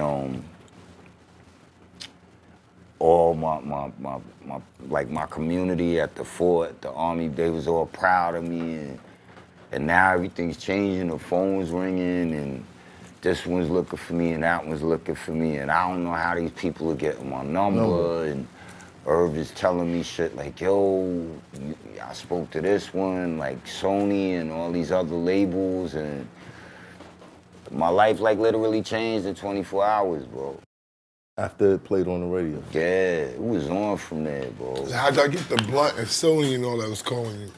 And when did that Ralph McDaniels video thing that they did on The you? EPK? Yeah, when did that come through? That was when we was with TVT, with Blunt.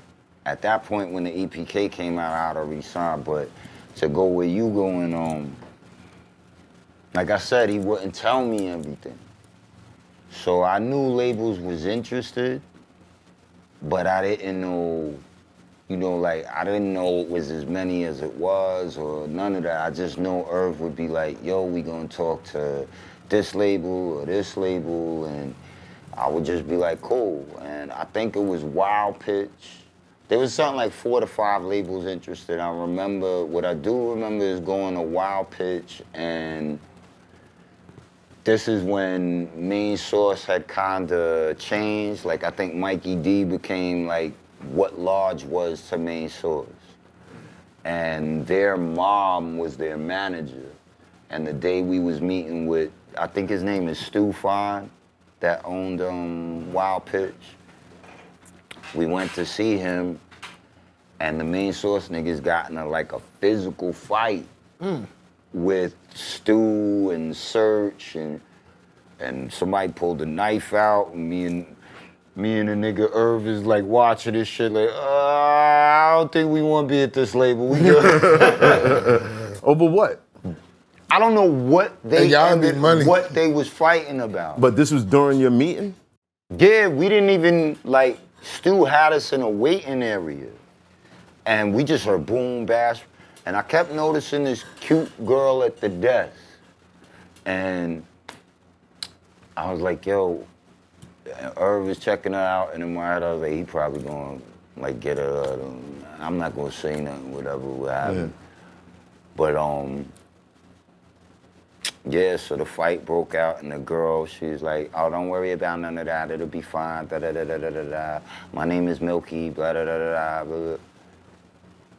So I don't know, it's funny where life takes you. Yeah, it's crazy. So they have the fight, whatever. One of the Main Source niggas with the dreads was like, I'm telling you, you're not gonna want to side here. So I was like, Irv, I think you got a point. I'm not gonna want to side here. So we left, and then we end up with Steve, meeting Steve at TVT. Steve Gottlieb. Steve Gottlieb. And it was a really good meeting. And I felt good. What made it good? What made it? We just automatically, like, talking with Steve and Vera, like, it just felt natural. It felt like this was where I was supposed to be. He was comfortable. He was young at the time, right? Mm-hmm. And he was all like, oh, you know, we have this new label, and we really want to get behind you, and you can trust us, and I want this to be like your home. And it just felt good. And then Search called me. And I think in hindsight, this was like one of the first things that let me know, like, maybe Irv realized he maybe fucked up or something by not putting paper in front of me, like a deal or whatever in front of me. Because Search called my crib. Like I said, and my mom, she don't know no better. Michael, there's someone named Searching For. And I was like, who's searching for? or Surd, or Surf, or what the hell are you talking She said about? searching for. Or Surf, or, and the search is like, yo, I got $15,000 for you, and I know you like that long Lexus that like, I think Keith Murray had like a long Lexus or some shit like that. SC. Yeah. That's cool. And he knew I liked the coupe or whatever. He's like, yo, come up here, and I'm gonna give you $15,000 right now. And I called Irv, I think. And Irv was like, Mike, don't go anywhere without me. Don't leave your house. Don't answer your phone. Don't go to no meeting. I'm coming over right now. But I in his voice, I heard like the urgency, but I didn't understand Why? Right. And I was like, I'm just telling you, he called.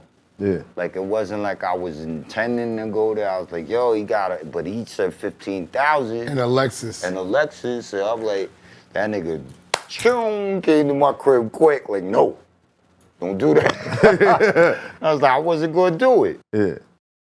And I think that's the day that he probably said to himself, I need to give him some sort of paperwork.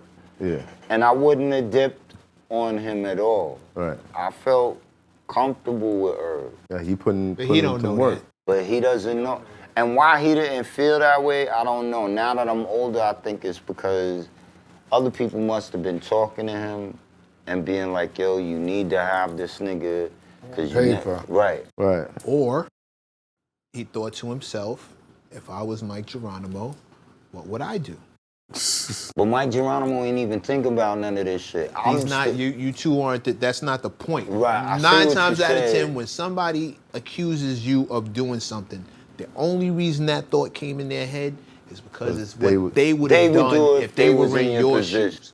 You saying he would have took the 15 and the... No, I'm saying he would have ran out on the guy who put him in position. He would have asked him for more than 15. He would have said, give me 50. No, you're not I'm hearing out. me. I'm not saying that Irv would have gone for small change or a small deal or small money.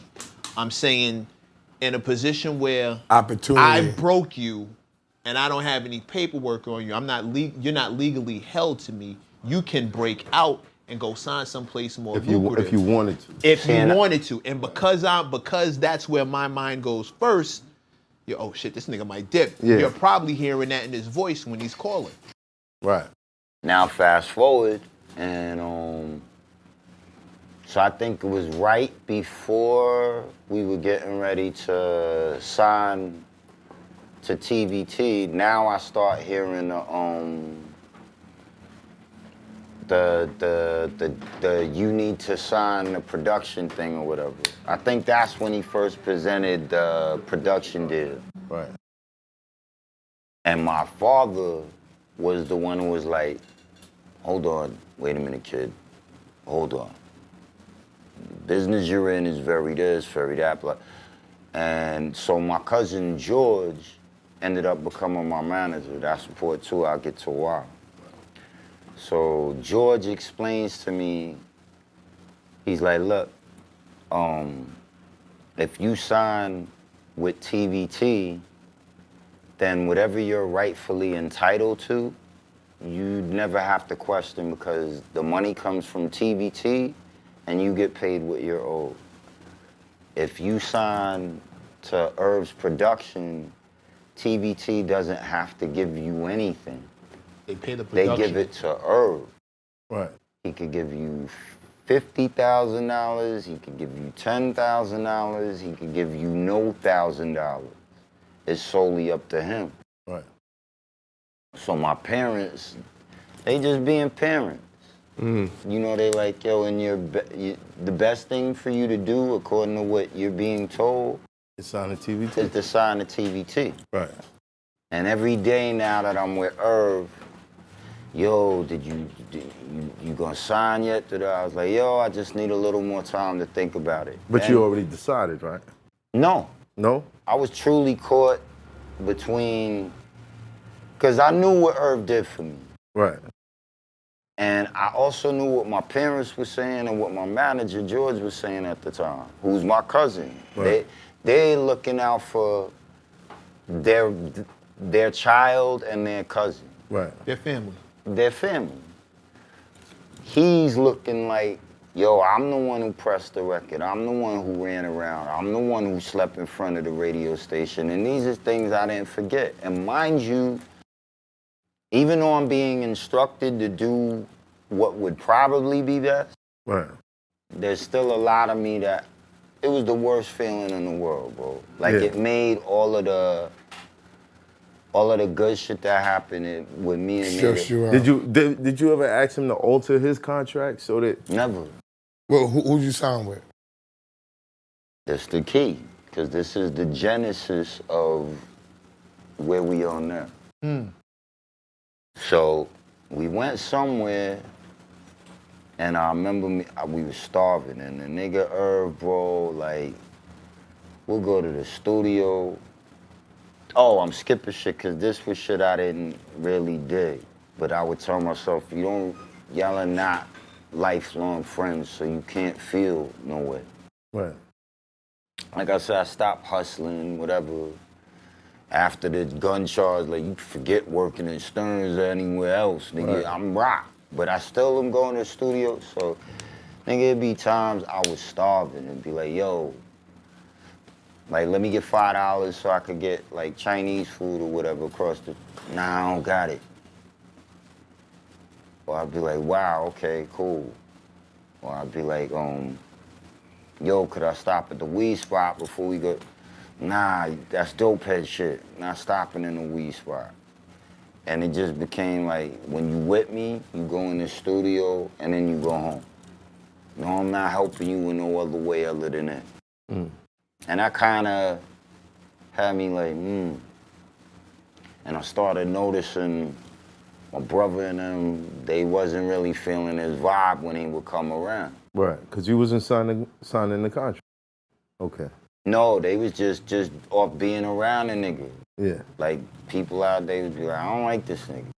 His energy probably changed. His energy was changing towards you. Right, so now, here's the moment. We finished running around the city, doing something related to it all.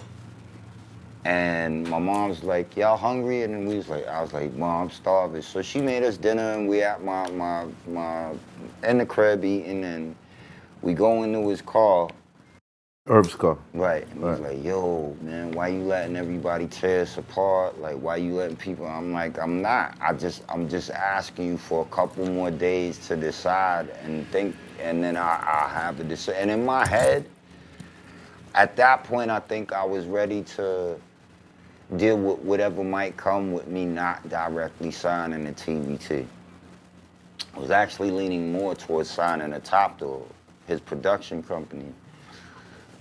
And I forget what was said, but the nigga ended up saying some shit to me like, see, I knew I should have just made you sign it. Like niggas told me to.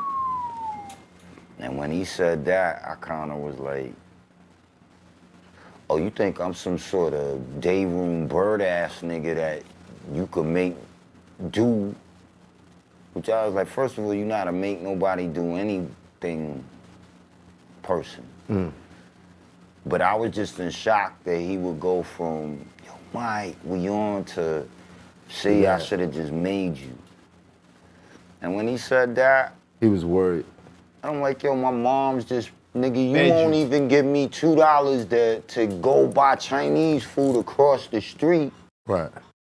My mama just cooked this food and you ate at my table and you gonna bring me downstairs and talk to me about what you should have made me do? Yeah. That's a little crazy. That's a little crazy right there. But And I asked myself, I'm like, were you just too sensitive when you heard what you heard? And I was just like, no, that was some fucked up shit to say. Right. So after he said that to me, I was like, man, nah, I'm not signing with you. I didn't say that to him, but in my head I was like, nah, I'm good, because if you do and act this way now, how can I be certain that you're gonna give me anything you're supposed to give me when you get hit from that? Right. You won't eat, like I said, you nigga, I'll be in here like stomach growling at Diner Dog Studio. And nigga, you And I think that he kind of played it wrong. I would have been feeding you if that I mean, but they were both. Everybody was young Yeah, too, we man. was all young. Everybody was everybody was young. young. He's young. Everybody was young, and nobody had no experience really. No, we're for not. getting deals. It's And a tough honestly, situation. He was nervous. He was definitely nervous. He should have been nervous. Yeah, he got every reason I to slept in panic. front of Hot 97. I did all the work. I borrowed money from my family To get it I'm going. under pressure. I would imagine So somebody not was taking in up for his him. He ear under like, pressure. yo, he might run. Nigga, My nigga, you should have signed this nigga so we can get my money. No, hold on. Somebody said to Irv, how the fuck did you do all this shit, spend all this money, and you And don't ain't have this sign nigga them. on papers? Facts. Are you fucking On top of that, retarded? Like, think you about this. sound crazy. He's not even a rapper. So his talent is intangible. Like Mike. Whatever happens to Mike, Mike can go somewhere. Yeah, you As still a producer, he's right. can you get Like, another Mike Geronimo? So people like, yo, you putting all this shit in. If that nigga walked, now what? you And back Lord, then, rappers wasn't plentiful back then. It wasn't like like now. Rappers is everywhere. Falling out the sky. And you can buy And this is one. Mike Geronimo, 17 years old, killing it in Bayside. He on the radio now. Search, everyone call But it. again, I'm not trying to seeing defend. any of Yeah. this No, just from No, we're your just angle, giving yeah. context. No, From we're your talking about the angle, variables. I'm a kid. Why he, no, Listen, we man. say why he's desperate. Yeah. Like, You know, yo, somebody whether it's just right or called wrong. my house. Yo, how did they even have this nigga's number? Somebody just called my house, offered me bands and a car. Oh my God, I don't have this kid signed. He could sign any of these things. He's still a kid. I put in all this work breaking him the songs on the radio. My whole heart got me out in the middle of the highway. So fucking thankful, And and honestly, he can bounce I it don't, any I don't second. knock him for feeling that way. Yeah. I can't knock him for feeling it. Because at the end of the day, bro, you did. Right. But- But he let his emotions But get he the best of him. Right. Yeah. And then when he said what he This shit is said, emotional. he said it in a kind of way where, like, I'll run through you. And I'm looking at the nigga like, bitch, nigga, I wish the fuck you would. Right. And like I said, my mama just cooked food for you. Like, now I'm ready to fuck you up. Right. And I could tell me and you don't move the same. Like, I don't know what he thought. Right. And then it would also be little shit too, bro. Like, he might have like nickels in them niggas around me or whatever. And them niggas would say little fly shit like, oh, you live on an army base. I'm like, your niggas is nerds, bro. Don't think cause I sleep here that I'm like some like anomaly in the world where I'm just a nerdy ass nigga that knows that. Nigga, I be out fucking side. I sleep here. Don't talk to me like I'm some clown, bro. Right. But I could already pick up on little signs of Funny shit. arrogance. Yeah. Arrogance, I definitely was detecting, and I was like, but after he said that, I was like, nah, I'm gonna sign with TVT. And he didn't really, I don't recall him being like, that's fucked up, none of that shit. I just recall him like, nigga, you, next thing I know, you a A&R at TVT. He parlayed it. Yeah, I'm like, you good. You an A&R here now. Because I didn't even the know legend- that they offered him that or none of that shit. This shit, people gotta understand this. All of this shit was 0 to 100, bro. Fast. The How next- old are you when that happened? Like 18, not going on 19. Damn, bro, this like is a year. It's bro. like He said it was years like because the straight. legend was that The Irv legend. Gotti was there and he signed you to the label as the A&R. He That's what the legend was. So was he there the whole was a time and you kid didn't named know? Will Fulton, who was a white boy that brought us to TVT. I can't accurately say when Herb became an A&R, but the day that fucking they took the picture for Billboard and I had to hold up whatever it was. He was there already. He was there. It's not like I signed with TVT and fuck you, bro. You was right there. Did that make you think that was part of it? It's one of his plans that he never told you? At that point, everything made me feel that way. But you gotta bear in mind, I still fuck with Rule. I fuck with X. I'm making music. So I'm just rolling with the punches. And I'm never expecting you to, for lack of a better way to put it, change up or flip. And the parts that I'm not seeing, I don't see what he is when he's around Hoffa and them niggas at Rockefeller. I don't see what he is when he's around D&Y and them niggas and X and them at Rough Riders. So, again, I don't know that there's this whole thing happening where he's like, okay, the next wave is this, and the next person is him, and it's not dawning on me. I'm still trying to adjust to the fact that yesterday I was taking a system cab. Nigga, this morning there's a limo in front of my fucking crib, bro. All right, here's a question. You're the first artist that he got someplace, right? Yeah, landed. Yeah, absolutely. So it all started from you. Yeah. I was the genesis. And then through me, like I heard this fucking bird brain say some crazy shit like, yeah, I only did 2 songs. You could have did 15, you could have did 80, you could have did 1 million. It's not like when I signed with TVT, I was like, yo, man, fuck that nigga. Large is doing my whole album. Fuck that dude. Pete's doing my... I didn't fucking say that. Right. What I said was, good, I want to work with my niggas too. And I'm still looking at him like, you the one who controls the layout of this album. I don't know this shit. Because he was your A&R. Yeah. So I'm looking at Irv like, even if he wasn't my A&R, I was still looking at you, bro, like you the one who's like, whatever moves you say make, that's what we doing. Moves. But I want to fuck with Large. Can I ask you a question? Being that you didn't know he had the job there already, you think he could have took it as you was gonna sign there and leave me behind, but I happen to be in position to still work with you? I wasn't thinking of none of, I'm trying to tell you, S as uncut and nigga. I'm not paying attention to none of this shit. All I know is if I want weed now, guess what I could go fucking do? Go buy weed. Right. If I want some J's or whatever, guess what I could go fucking do now? Go buy some J's. I'm not, and I'm like still saying to myself, yo, how did all of this happen?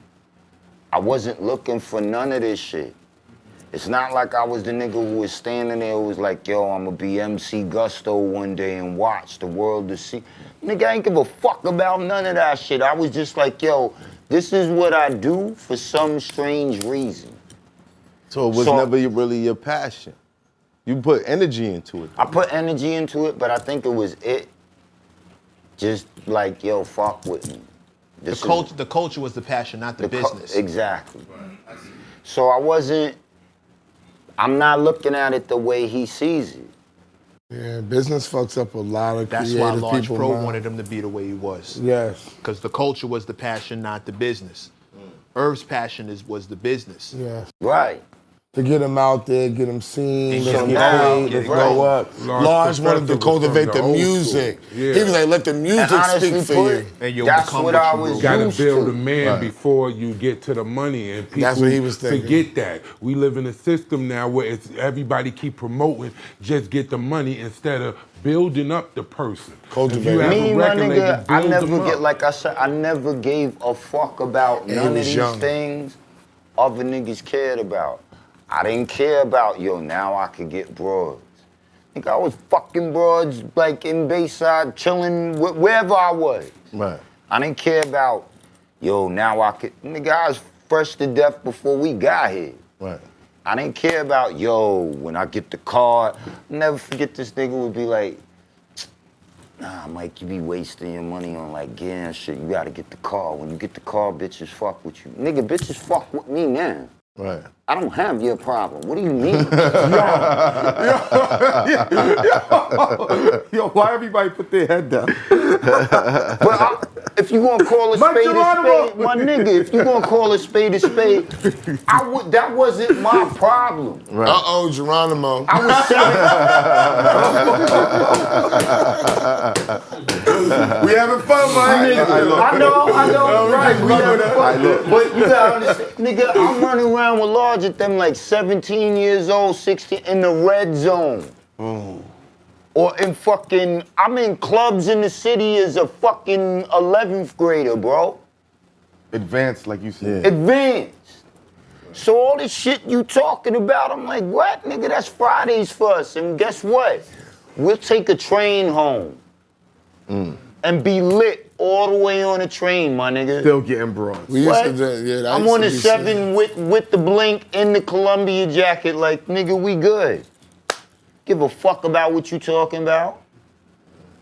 So all this shit he's pointing out, I'm like, yo, bro, I don't have these problems. Right. Now we fast forward and we moving in, and now we do time to build and all that. How's the relationship? What, with me and him or me and him? with you and him?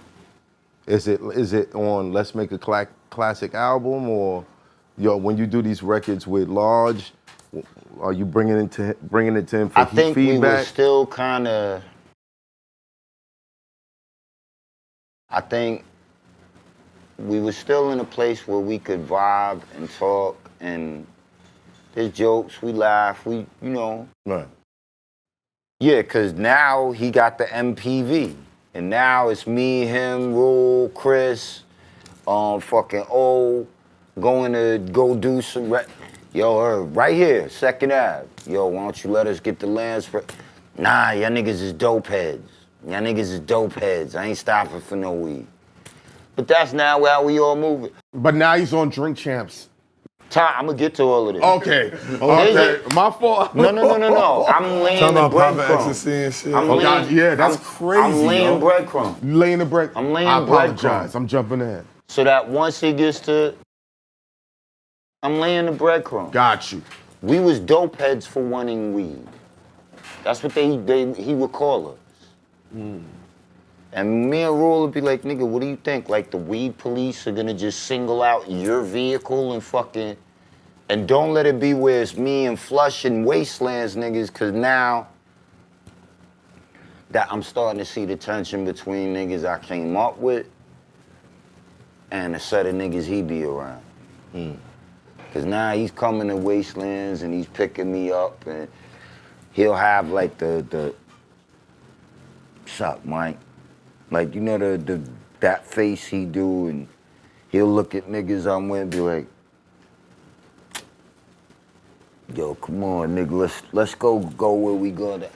And I feel I just feel like The arrogance. the arrogance. Okay. The arrogance. And Did he change after the situation? he changed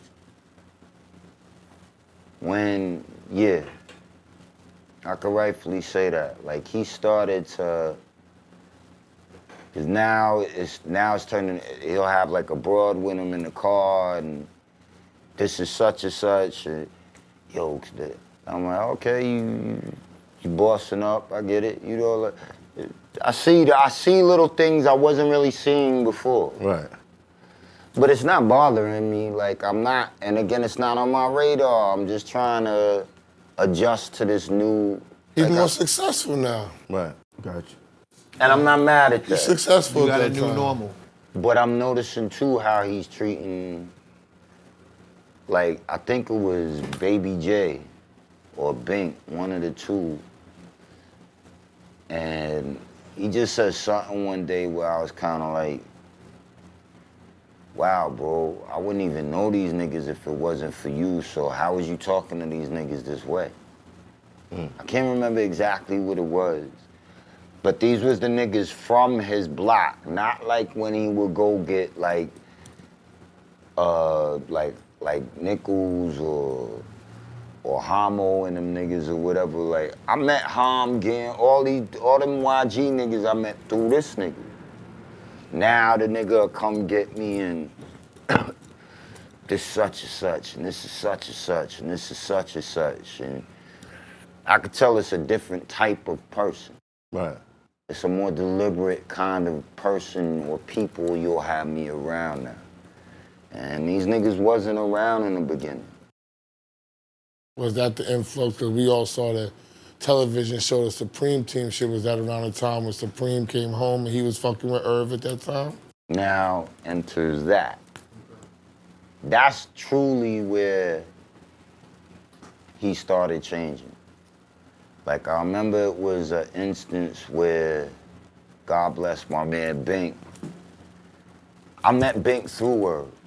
I wouldn't even have known Bink if it wasn't for Herb. Bink and them niggas start like Baby J, because at this point, Baby J used to be my DJ. And he's like, nah, not no more. So Baby J was irate at Herb. Herb became their DJ? Yeah, he's like, we not doing the Baby J thing no more. And Taliki, I remember Taliki from this block, we got cold. But now all of these niggas is calling me, like, yo, why's your man acting X, Y, and Z, da-da-da-da-da-da-da. So they telling me they upset with how he moving. Right. Something happened with Bink. This is when Preem came home. And Bink must have said some shit like, yo, this nigga's changing, this nigga's like being a dick, basically. And I think niggas made Herb like go to Bink's crib and make that nigga apologize, and he told the nigga Bink, he's like, cause you can't talk to me that way anymore, cause I'm Irv Gotti.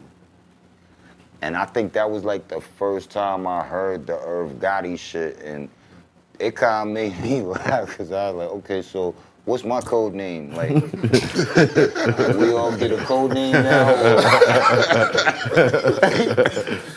Mike Gravano. Right. Nah, but I was like, okay, so my name change or it don't change or what? That's crazy, man. But it kind of fucked me up that he would do that to Bink. Cause that was his man. Not only that, but bro, we came out of TVT one time and this nigga's MPV, the window was busted out. And the MPC machine was gone. And that nigga's face dropped. It was me, Bink, and my cousin Infrared from Rough Riders. Like, that's my family. Oh, that's just, wow. Shout out to Inf. Yeah, shout out to him. Shout out to Inf. He getting that bread low key. You Yeah, know, yeah. So Irv is hurt. We all getting the MPV. And TVT's on East 4th and Lafayette. There was like a restaurant on the corner. And when you make that right turn, there's like this building next to the restaurant. I never knew what the building was. It just looked crazy. It had mad windows and it looked burnt out or whatever. But there's a nigga standing in front of the building while we at the light, and he kind of I'm noticing his body language, and he keep kind of like turning his head this way, looking at the MPV, but then turning back again, then back. And I just locked eyes with the nigga, and I was like, for some strange reason, I'm like, that's who took the machine. So before Irv say anything, I'm already out the MPV. I pop the door open. I'm like, yo, come the fuck. Boom! I rocked the nigga in behind me. We chased the nigga into the building. We doing this nigga dirty. Got the nigga all over the place. Bink was kind of heavy set, so Bink blocked the door. So the nigga couldn't run out. Right. So me and Inf is working this nigga all over this joint. The nigga runs up these stairs.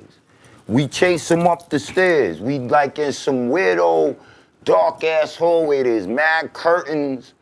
And I noticed, I'm like, yo, where the fuck is we at? Like, this shit looks like people having little rooms. Right. We was in a homeless shelter and didn't know it. Wow. We so focused on beating the shit out of the nigga that we not paying attention to anything else. Me and Inf is upstairs. You know, Inf's favorite move is grab a nigga like this, hold them by their neck like that. Right. So we working the nigga Inf got the nigga up like this. Irv used to always keep one of them clubs, you know, the orange clubs you put on the you put on steering wheel. Everybody had that back there. So I didn't even see the nigga come behind us. Cause I'm so busy working the nigga, I'm like, yo, nigga, where's the motherfucking machine? Boom, where's the machine? So Irv come like on this side of me, Inf got the nigga up like this by his neck, and Irv had the club. So I'm like, yo, bust this nigga in his head with the club. Cause this is who took the machine. yeah, but Mike, but Mike. I'm like, yeah, what the fuck is wrong with you? Bust this nigga in his head.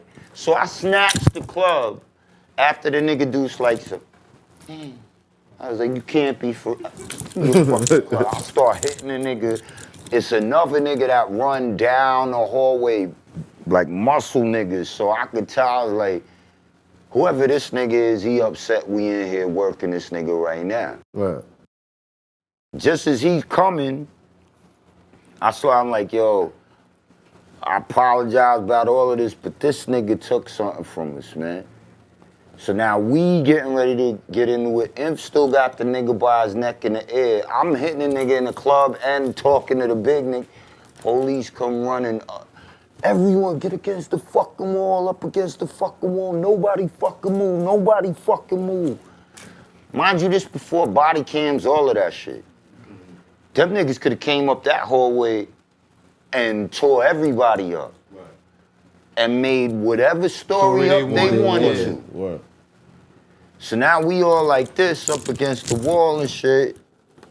I'm like this, the nigga Imp is right next to me here, Irv is here. This nigga's like, no, I'm a producer, I work across the street, I'll tell you anything you wanna know.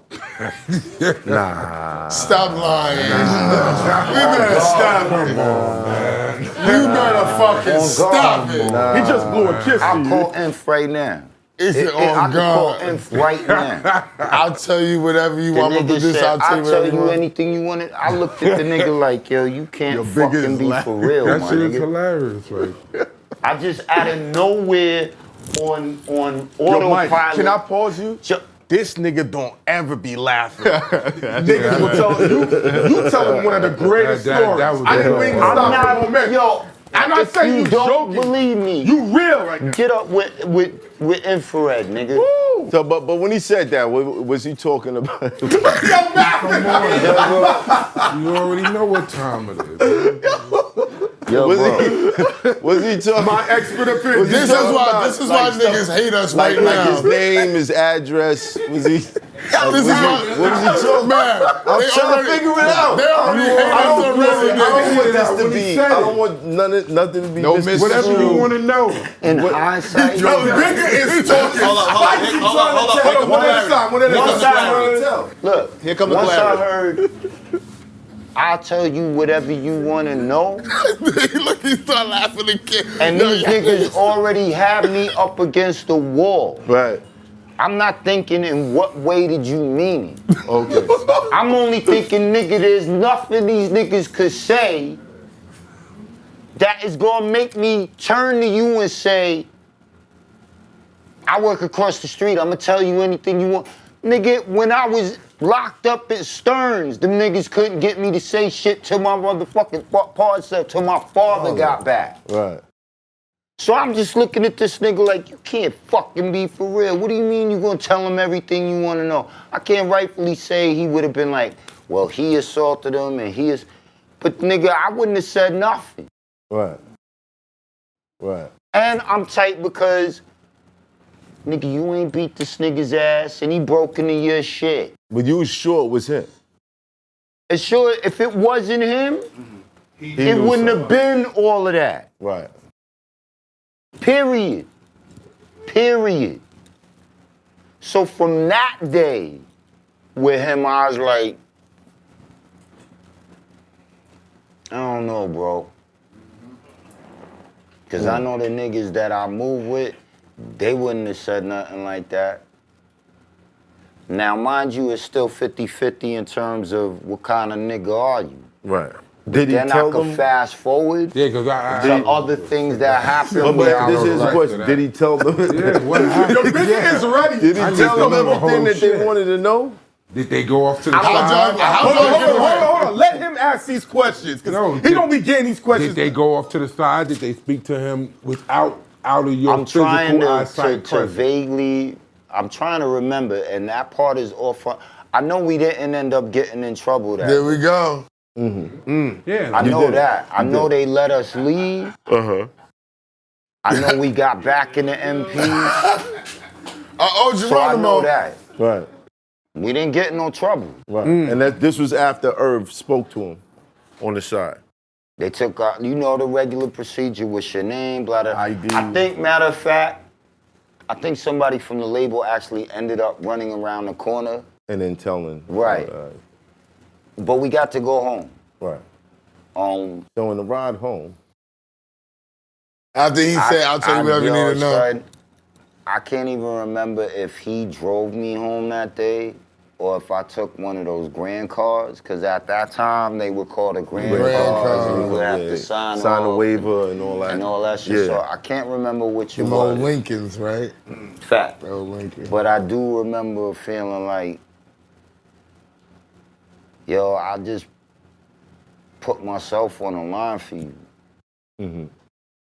Like, that's not my machine. And regardless to all this other crazy shit that you kind of subliminally are throwing my way, I would never hesitate to Jump out the car and beat somebody up. For you. Who violated your shit. Who violated you. Period. Now, if you want to fast forward to the moment where I was like, okay,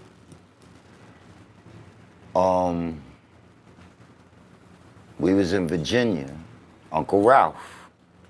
That's why I say I will never forget how much Uncle Ralph showed me he loves me.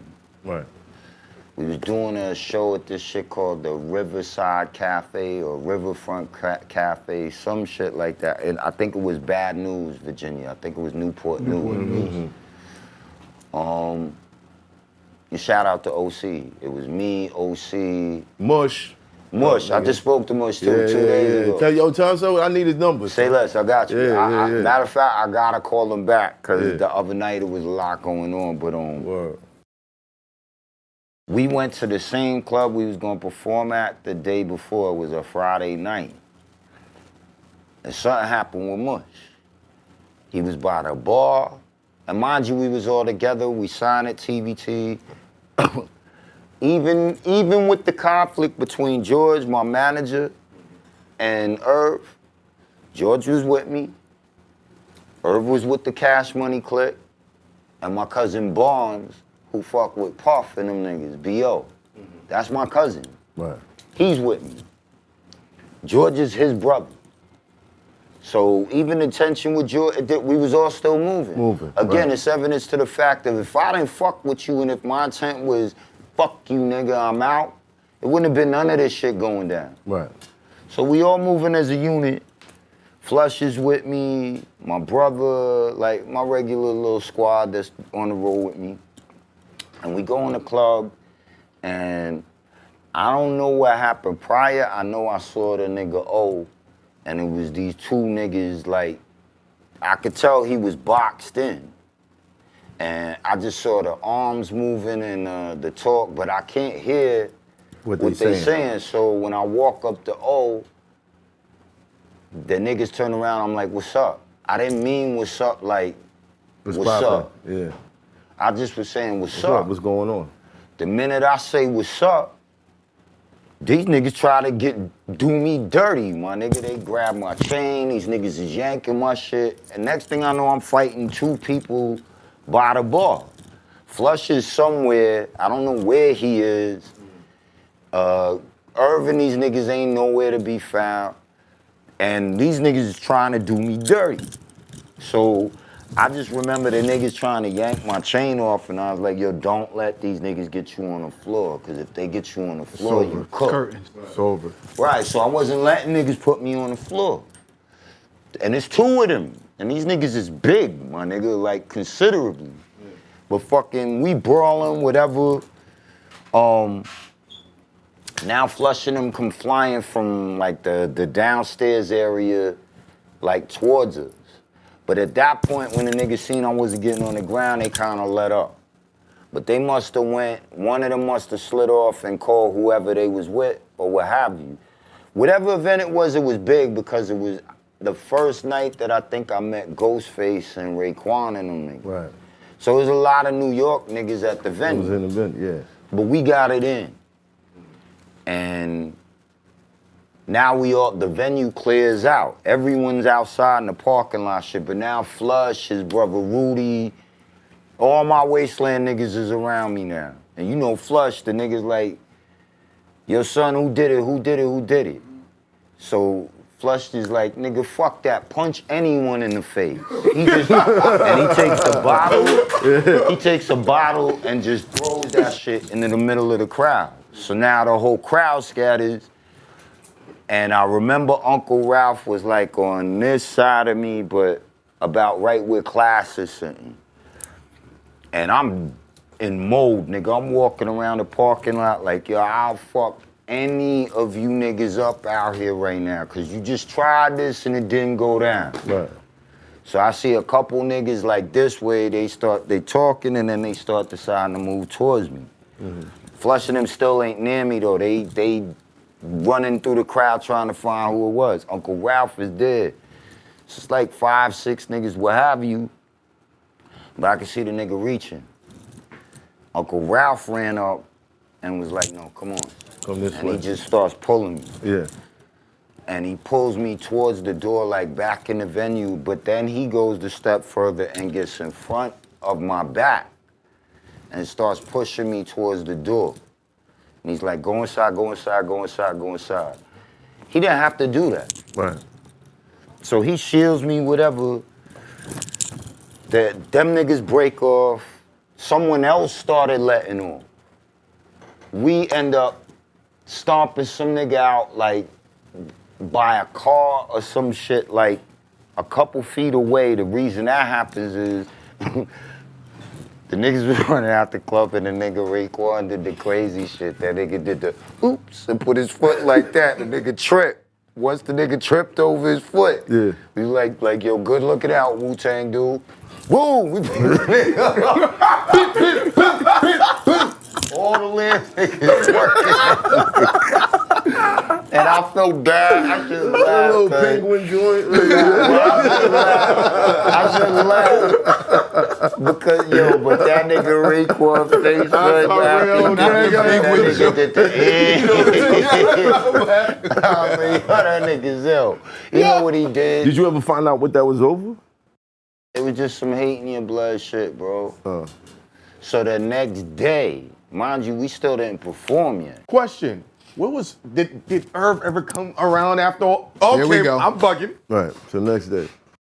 So the first thing I say to this nigga, and mind you, there's another scenario going on between Irv and my manager's brother.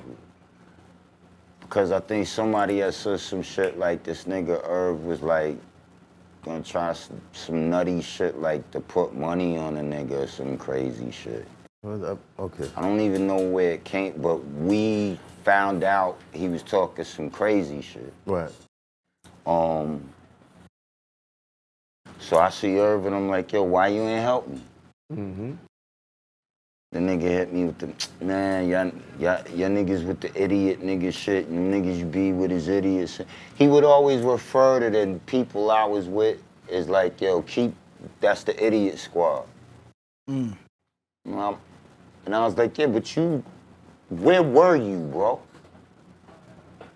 Where was Raw? Where were you niggas while these niggas was trying to fucking tear me up? Right. And mind you, we know we gotta perform the next day. So I'm like, I know where you was and I know where you wasn't. So fast forward the next day, it's tension between us and the clique. Wait, let me get this straight. Did that situation started because you saw him boxed in? Cause I saw Mush boxed in. I saw niggas talking to OC crazy. Right. So all I was saying is to O, like, what's up? You okay? Them niggas must have took it like I was telling them, like, yo, what's up? Right. It just popped off. It wasn't nothing but 2 words and it popped off. Right. So now, mind you, now there's tension between my people, me, and Cash Money in them. But there's also tension with the shit with George. My manager, because he was looking at it like George pulled me away from him and the production deal and all that shit. He looked at George like George was like the evil, wicked witch of the West or whatever. So mind you, his brother got wind, or I forget how he got wind that Irv was talking some reckless shit like against George. Niggas is not having that shit. So he's like, yo, you gotta give me my 5 minutes. Mind you, this is after the brawl and all that shit. Tensions is high. And we don't even leave in the same vehicle. So him and the clique had one vehicle and we in another van. Matter of fact, my man K-Son had the van with the Smith-Ash bit oxes in it and shit. Right. You know, so they in the van, niggas is letting me have it like, yo, where was your friends? Right. Where was your rough, tough friends at? Them niggas ain't do nothing. Right. And they didn't.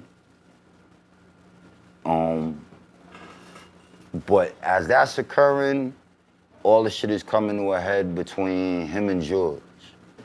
So George's brother was like, yo, you gotta give me 5 minutes. But you super gangster. Do you know this man called my phone and was like, either I called him or he called me and I was like, yo, this nigga brother wanna talk to you, man. You gotta get this man like 5 minutes, bro. Not bro, but whatever it was at the time. You gotta get this man this. But Mike, why does he wanna beat me up? Yeah. But Mike, but why? But I don't know. Why don't you come to the hotel and your clothes is in the room or you gotta come back in? Why don't you ask him? This is the next day? No, this is that night. Oh, that night, okay, cool. Right. And at that point, I don't want to see any of that happen, cause I'm still caught in the middle of all of this shit. Right. And I still, even with all my adrenaline rushing and all that shit, I still don't want to, so I'm trying to offset the tension between them. It didn't come to blows. I think they might have talked or whatever, but yeah, that nigga was like, but why? But why? But why? But you running around super thug, my nigga, so what you asking why for? So now fast forward, the tension dies down, it's the next day, but we not fucking with each other. Like they went and did what, you know, during the day at them conventions or whatever it is, you go do whatever you do, and then when you gotta perform, you go to your venue. Right. So we had to go back. And the clique was performing too. But we wasn't performing like all together. I think originally we was gonna, I would have set it off and then they was supposed to come on after me. But now it's tension between us. So we wasn't even rocking with each other in the club. Like they was on another side of the club. The niggas that was with me, we was on this side. Right. And I remember, like I didn't know what to expect. I didn't know if them niggas was gonna come back. And I know if you do come back, it's not gonna be what it was last night. Right. We're gonna level up. Right. But my man, like TVT gave us, they had these little promotional styrofoam basketballs that said Blunt Recordings on them. And we had them in a bag, like a big duffel bag. But we put the hammers in the bottom of the bag and put all the basketballs on top of the hammers and came in the joint in the spot with the bag. And I never forget this bouncer. I used to always see the nigga at the tunnel. He's dark-skinned and he wore glasses. And he was a cool dude. And as I was walking into the spot, the nigga like stopped me like this and he's like, yo, Mike, kid. And the nigga pulled the box cutter out and gave it to me.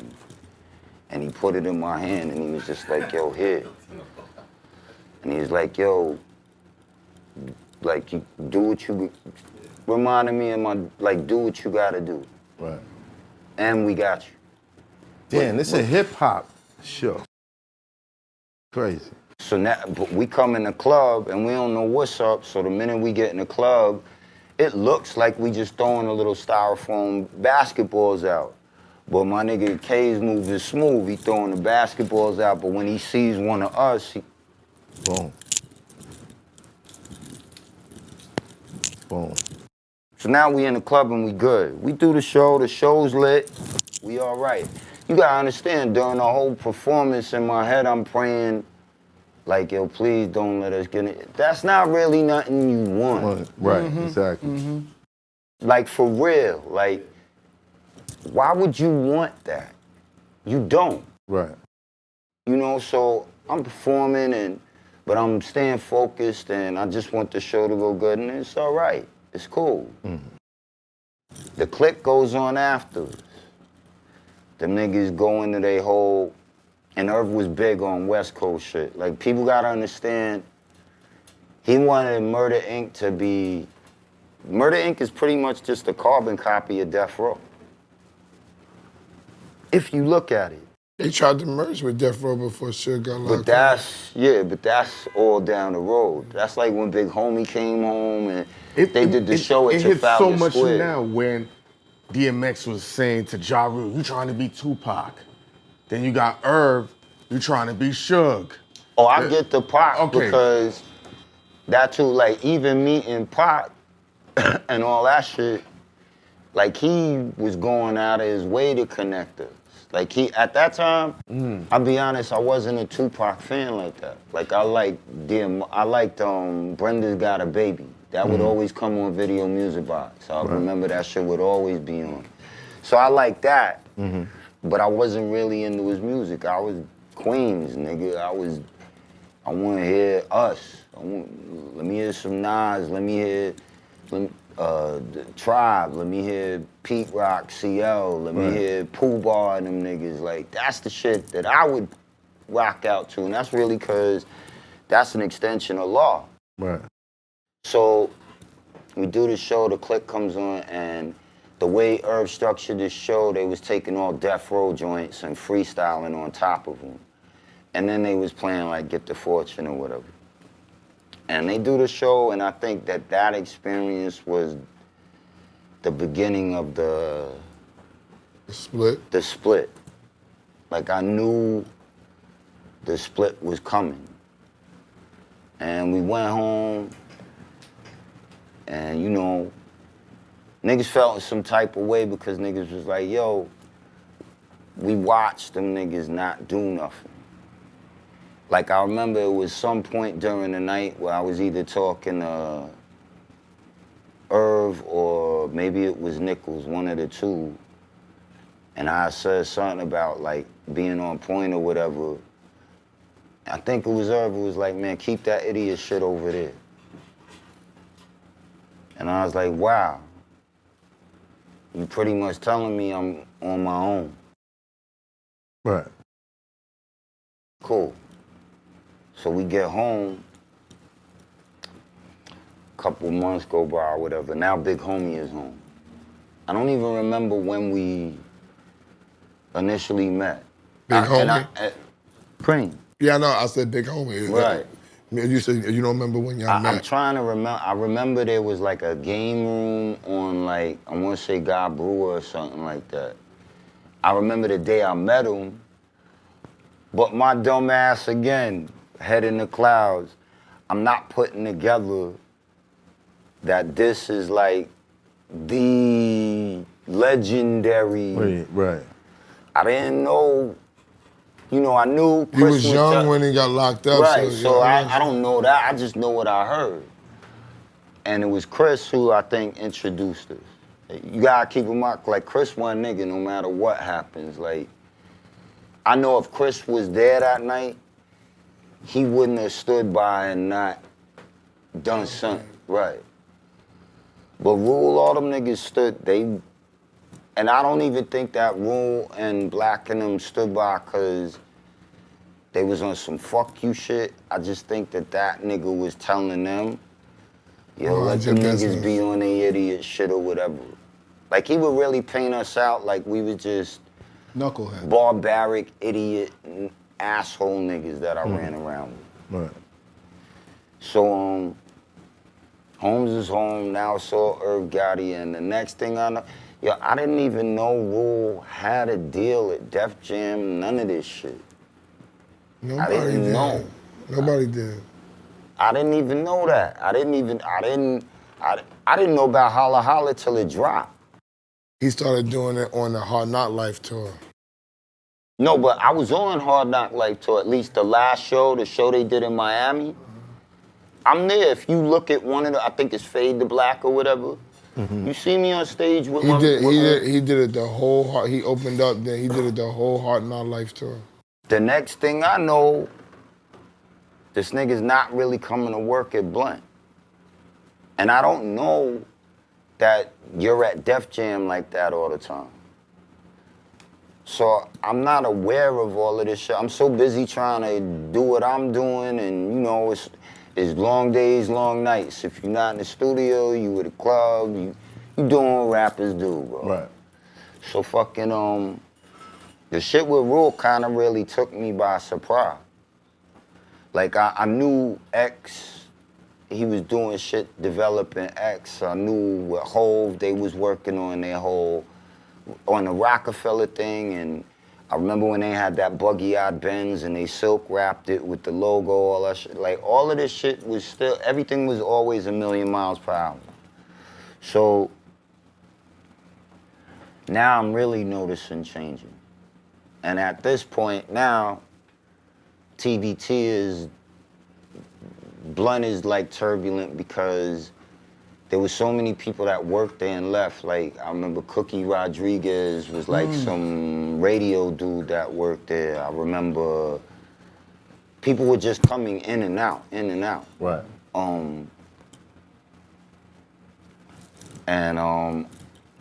Like I said, again, we ended up going, I think it was to like Freaknik or something in Atlanta. But the label said I could only bring X amount of people because they was only paying for X amount of hotel rooms and all that shit. So now it's just really me and Flush and maybe my brother, my cousin Reb on the road. And maybe 2, 3 other people. But mainly Irv was, you know. And I think we have somehow found a way to put that shit past us.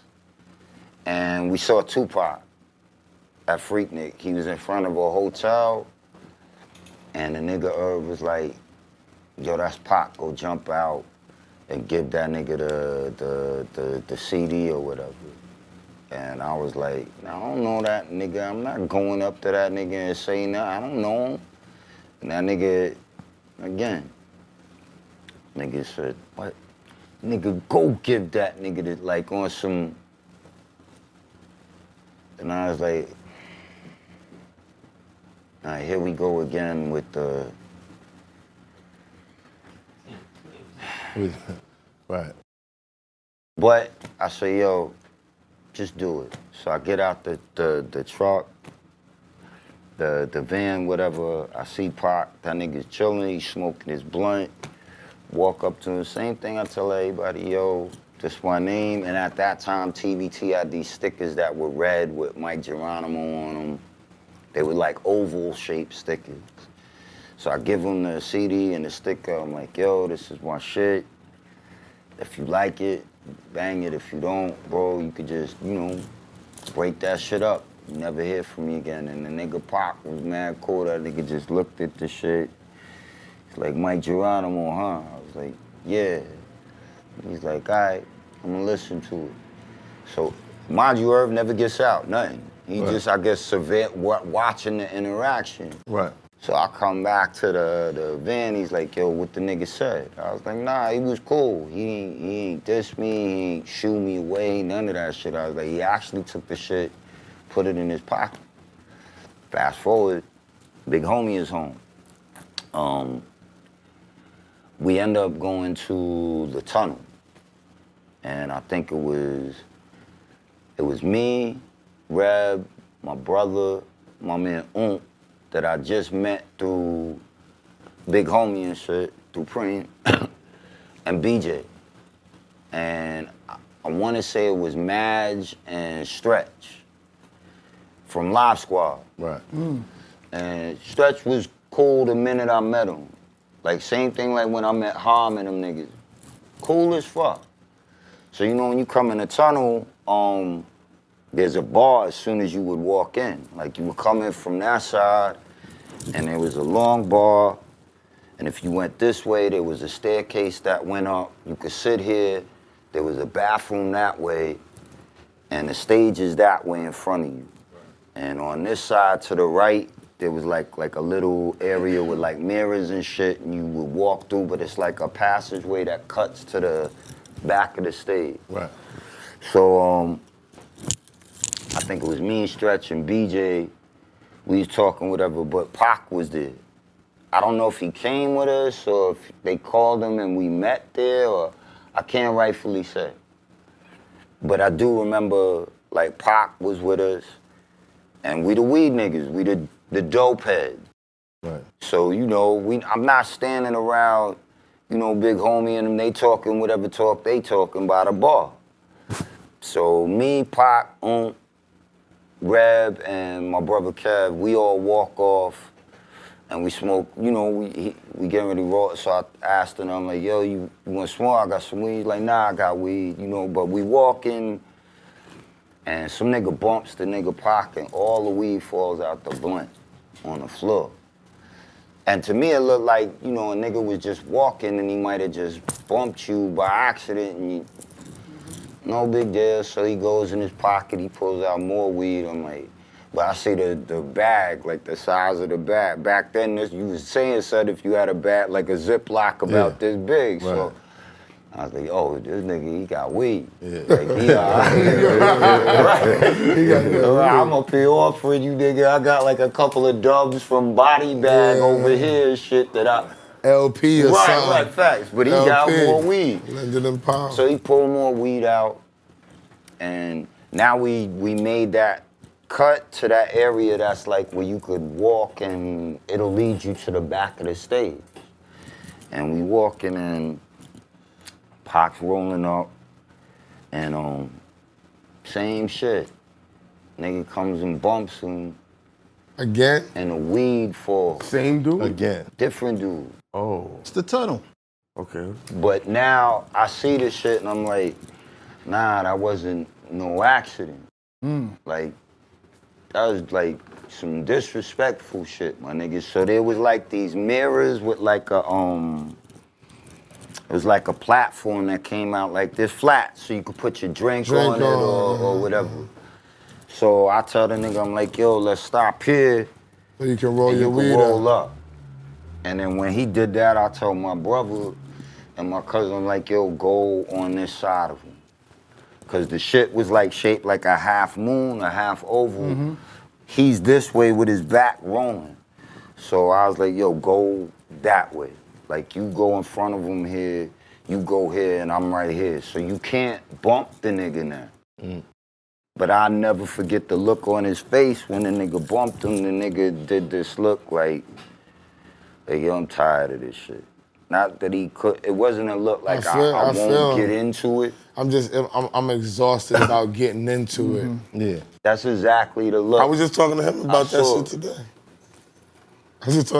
shit today. So now we stop, he's rolling up, and I tell him like, yo, we good, bro. Like, we good, we all right.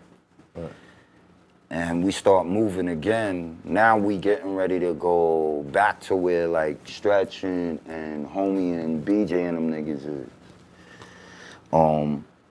So I told, I don't know, I can't remember if it was who went first, but before Pac started walking, I was like, hold on. I said, yo, so one of us take point. And I think it was either my brother or that went in front. And then Reb, Pac was there, I was behind him. I was like, so that's how we was gonna walk back towards that area. And then I don't know how it happened, but I ended up getting in position where I was kinda like next to him or in front of him. And I'm watching this nigga walk towards us, but just his face, I could tell, like, it was a problem? Right, he was coming to do something. So before he got to us, I just, with the elbow shit, and I was like, yo, Next nigga that fuck with this nigga, we gonna fuck everything up, man. And I wanna say the nigga said he was from BK, so he said some shit like, yo, come on, Mike. It's like, yo, this nigga ain't doing shit to you. Like, he's not doing anything to you. And nigga didn't say nothing, he got out the way, whatever. And I think that was the moment me and him got cool. Right. And whatever they was talking about at the bar, I knew it wasn't, it was whatever the older It wasn't niggas your was. business. Right, it wasn't my business. So, I didn't know that Nichols fucked with him like that. You know what I'm saying? But the next day, niggas like, yo, that nigga Pac was like, what's up? You know, tell you what's up. He's like, yo, he fuck with you, kid. Da-da-da. And I was like, yo, that's just good to hear. I didn't really think about it past that. Fast forward, we end up at like some party at either Roseland or the Palladium or something. I think it was Jermaine Dupri's birthday or some shit like that. But it was like the first time I'd ever been to like a real like industry like party. So I'm just blown away by, I'm like, wow, there go Method Man, and wow, there goes this one, and what, like I'm just starstruck. Right. Not believing that I'm here. Right. You know, so, and Big Homie was with us, a couple other people was with us, and Pac was there. And that nigga just came up to me and like put his arm around my neck, and he was like, yo, nigga, we gonna have fun tonight. Like, we hadn't seen each other in a sec. Right. And I was like, word, da da da. And in my head, I'm just like, yo, that's bugged out, bro. This the same nigga I was watching with the Brenda's Got a Baby shit. But the nigga got me like cuffed up or like under his arm, like, yo, come on, nigga, we gonna go have fun. Right. And again, the older G's is talking about whatever they talking about. So when we sit down, there was like an area where you could sit down or whatever, and we was watching everyone perform. And I remember like Jermaine Dupri said my name, and they was telling me come on the stage, and they pulled me up on the stage, and all the rap niggas it was some ill shit, bro. Like, it was some ill shit, bro. Yeah. Like, and I just remember it was like my first rapper, like, oh, yo, if the girls are gonna be no problem. Yeah. You understand what I'm saying? Right. So I remember it was some chick I met, and I was like, yo, I need a pen. And Pac was talking to someone. I was like, yo, Pac, yo, you got a pen? That nigga just laughed. He was like, a pen? He's like, nigga, you don't need no fucking pen. Nigga, that broad is gonna find you. You don't need no pen. And he just was laughing at me like, yo, man, I ought to show you what this shit is all about. Right. But it was the best night, bro. You understand what I'm saying? Amazing. Like, amazing, bro. And then, like, I remember Big Homie talking to me like Mike, you know, like, at that point, it was Mike. Him and God bless, like, Blackie, they would call, Blackie would always call me, like, Mike, whatever. So he's like, Everybody loved Jess. you a star, like, blah, da, da, da, da. And I'm hearing all this good shit, and I go home, and again, I think we found a way to put Everything the little behind y'all. So I think to me, I was like, okay, we'll get past all of this choppy water. All right. You know, and Herb called me and he's like, yo, nigga, yo, you see how the broads was on you, and yo, these broads love you, da-da, and yo, nigga, you gonna do a song with Pop, da-da-da-da-da. And I'm like really just meeting Nichols. But it's funny because everyone that Herb would bring me around, I would just get cool with them. Right. You know, I would never say too much around them. I would just be me, bro. You know what I mean? I just smoke, chill with you, like. So I get cool with niggas, bro. Right. You know what I mean? And then next thing I know, the management shit with George wasn't really going the way it should. I started to realize that I need somebody who knows what they're really doing with this. And it kind of hurt because I was like, damn, he's like family. You know what I mean? So I don't want to not be involved with him. But it's getting to the point where the things he's doing and not doing are Detrimental. hurting my career. And now I'm kind of more cognizant of, okay, this is not just what you thought it was. Like, it's not just you rhyme and you put the song out, and there's all these things behind the scenes that Building relationships right, and all that. The politics. the politics. I guess this was like my the revelation to me that You needed to have. that yeah. Was it too late? Did it come late? Was your second record out? No. When did you realize this? I was the worst, bro, because Shit's Real dropped, and I took about a year to drop another single, which was unheard of. Like, the label was, like, kind of upset with me, but not really, but they were like, no one takes a year between songs. Mm-hmm. And, so we hadn't even gotten to the second album yet. You know, and so, How'd it take so that- long? It was me, bro. It was me, bro. What was it? I think what you said earlier about the success. Yeah, it was all Trying to that calm shit. down yeah. the energy and I coming still to- like, it's like it's like Alice in Wonderland, bro. And I think I spent every day of my life trying to, like, even though I knew I was going through all of it, I didn't believe it was real. And I never saw myself what everyone around me in the world saw. You didn't allow yourself. I guess I wasn't allowing myself. Right. What And was holding so- you back?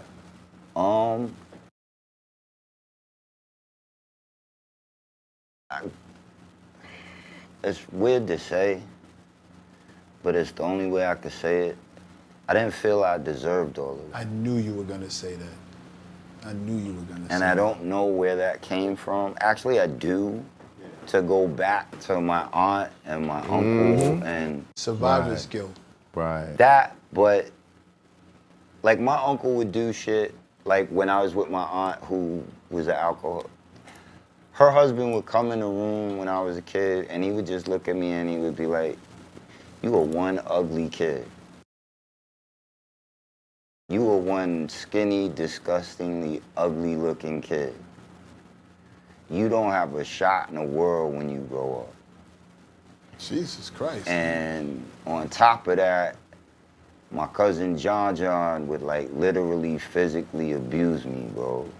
Like, that nigga would watch wrestling and then that nigga would be like, what did he do? He took the dude from the top rope and dropped him on his neck. The same cousin you thought you was close to. Right. And he would be like, yo, come in.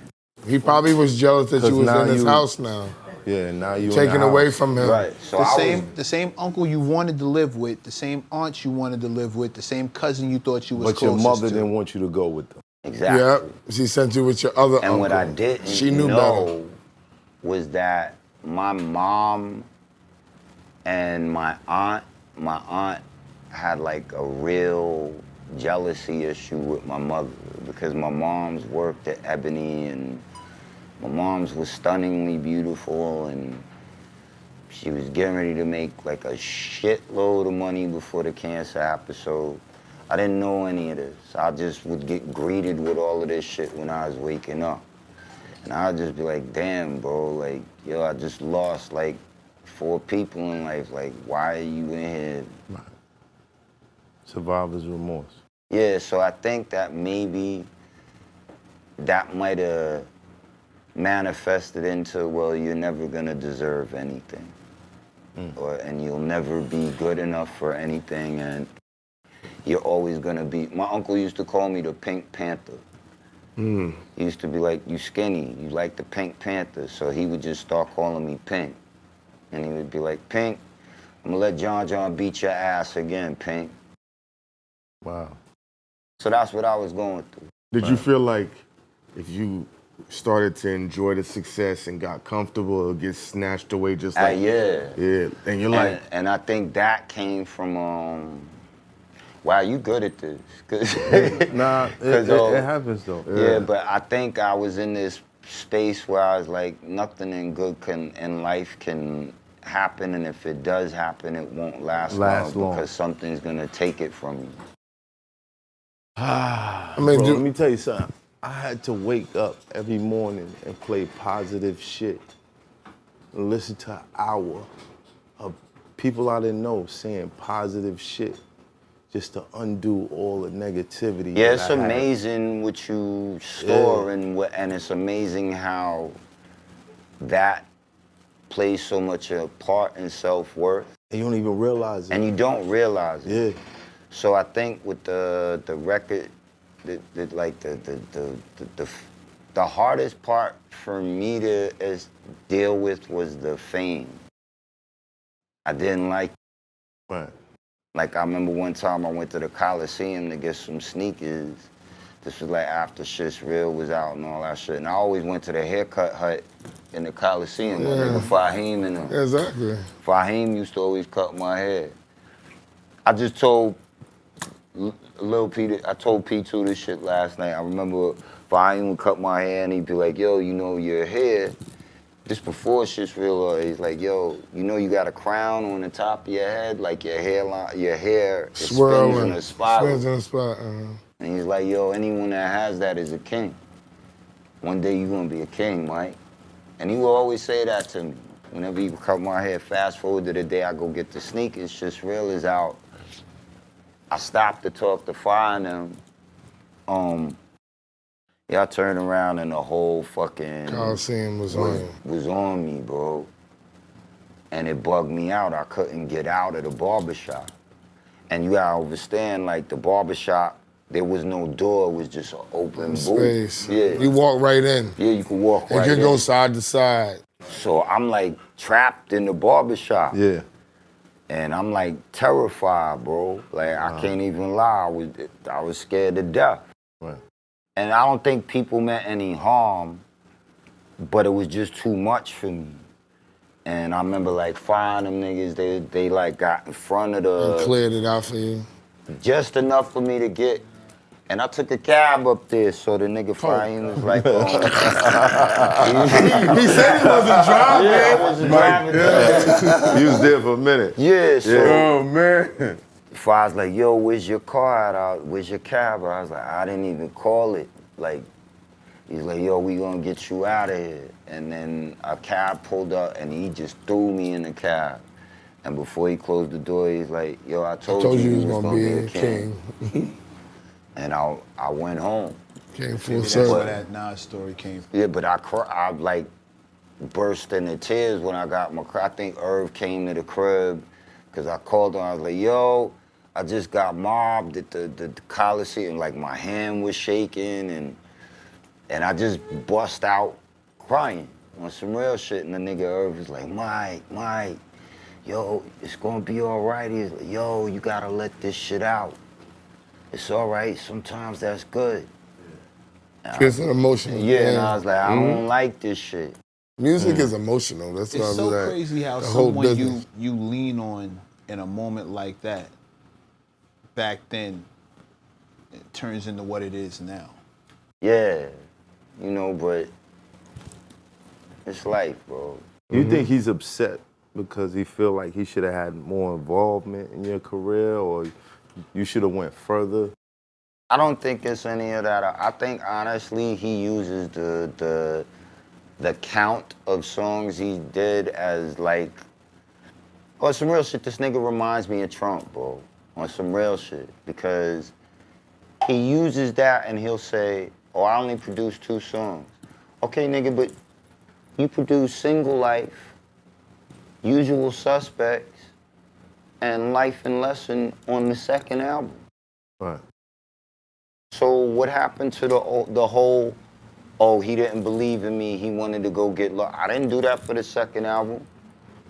like I said, if you wanted to produce 6 songs, you could have. If you wanted to produce 8, the beats you brought me were trash, bro. The ones you brought me that I could fuck with, that compelled me to write. You know, as an MC, my nigga, that music has to tell you where to go. Go, yeah. I've never ever did a song and said, yo, I'm gonna write this and then I'll go get the beat. Especially not back then.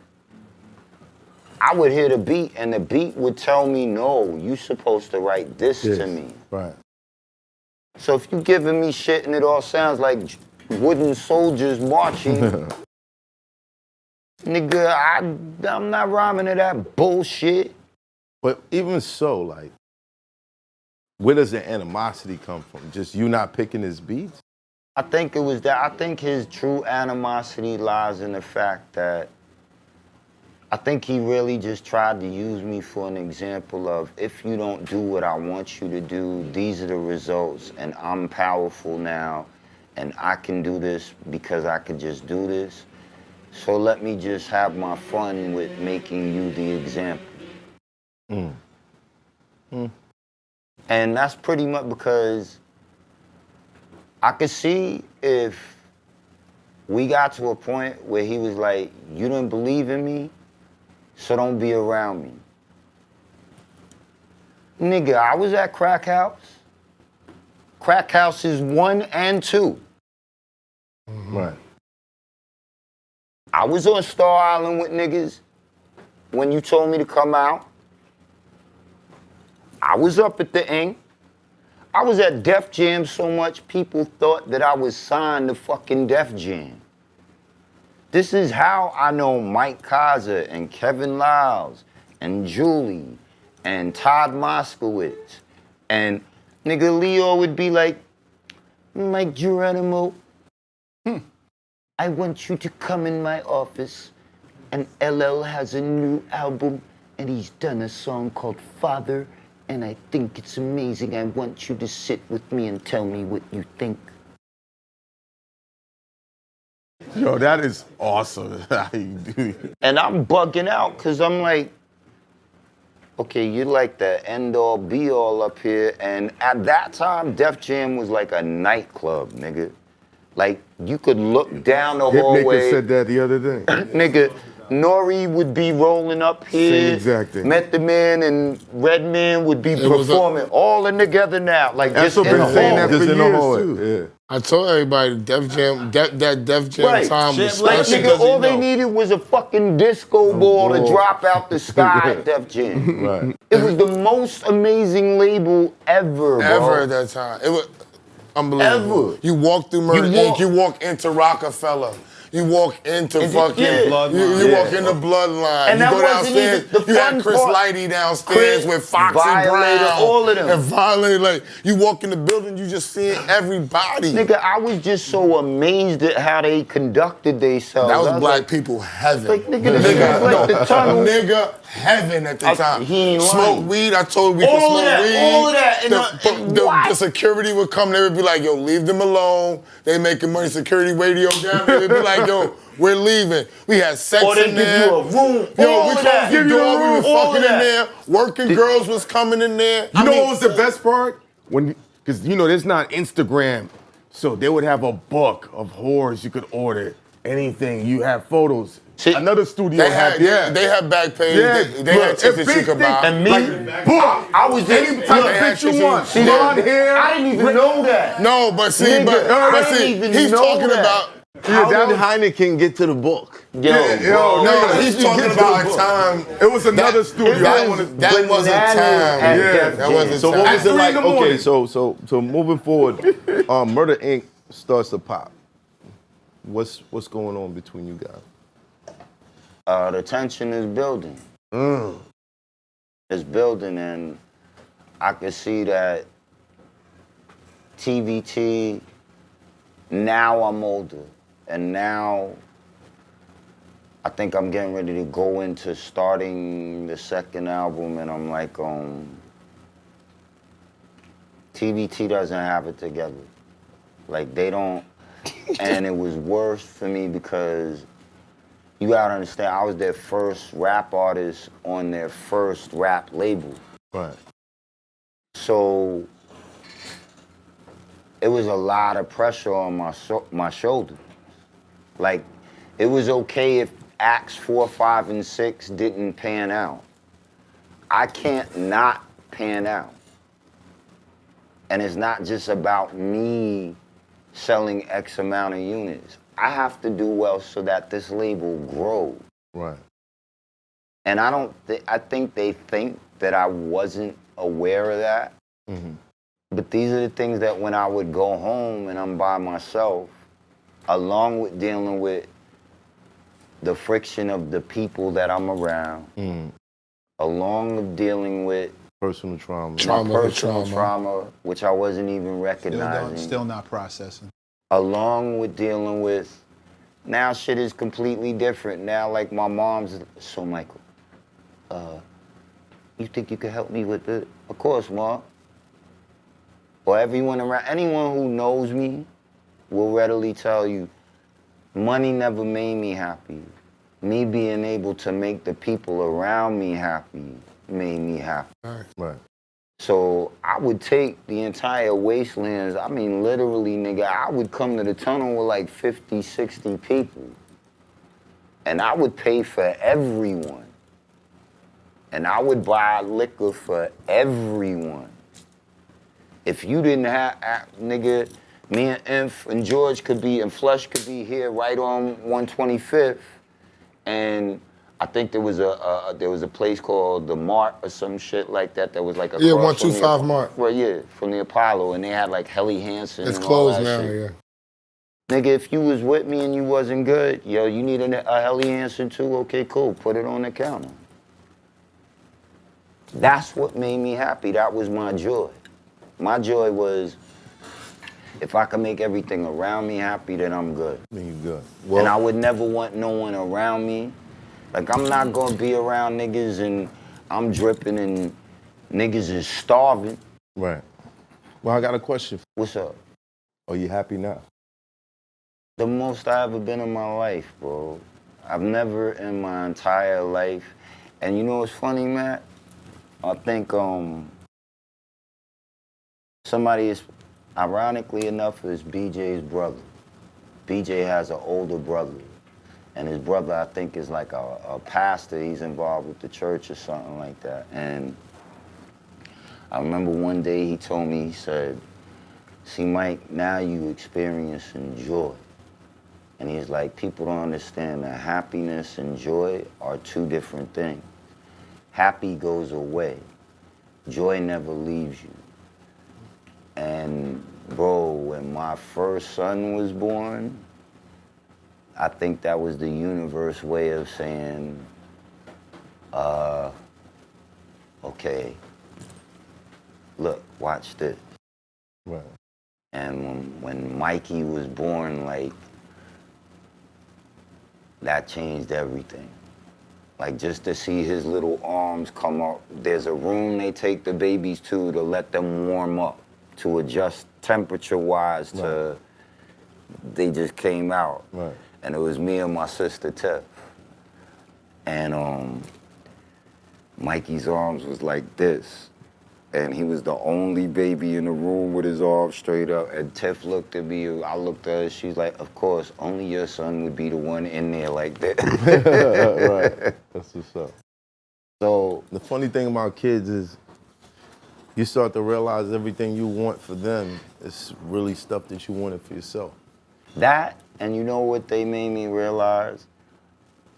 My life never belonged to me. My life always belonged to my kids, even before they got here. That's why I was here. That's why I'm here.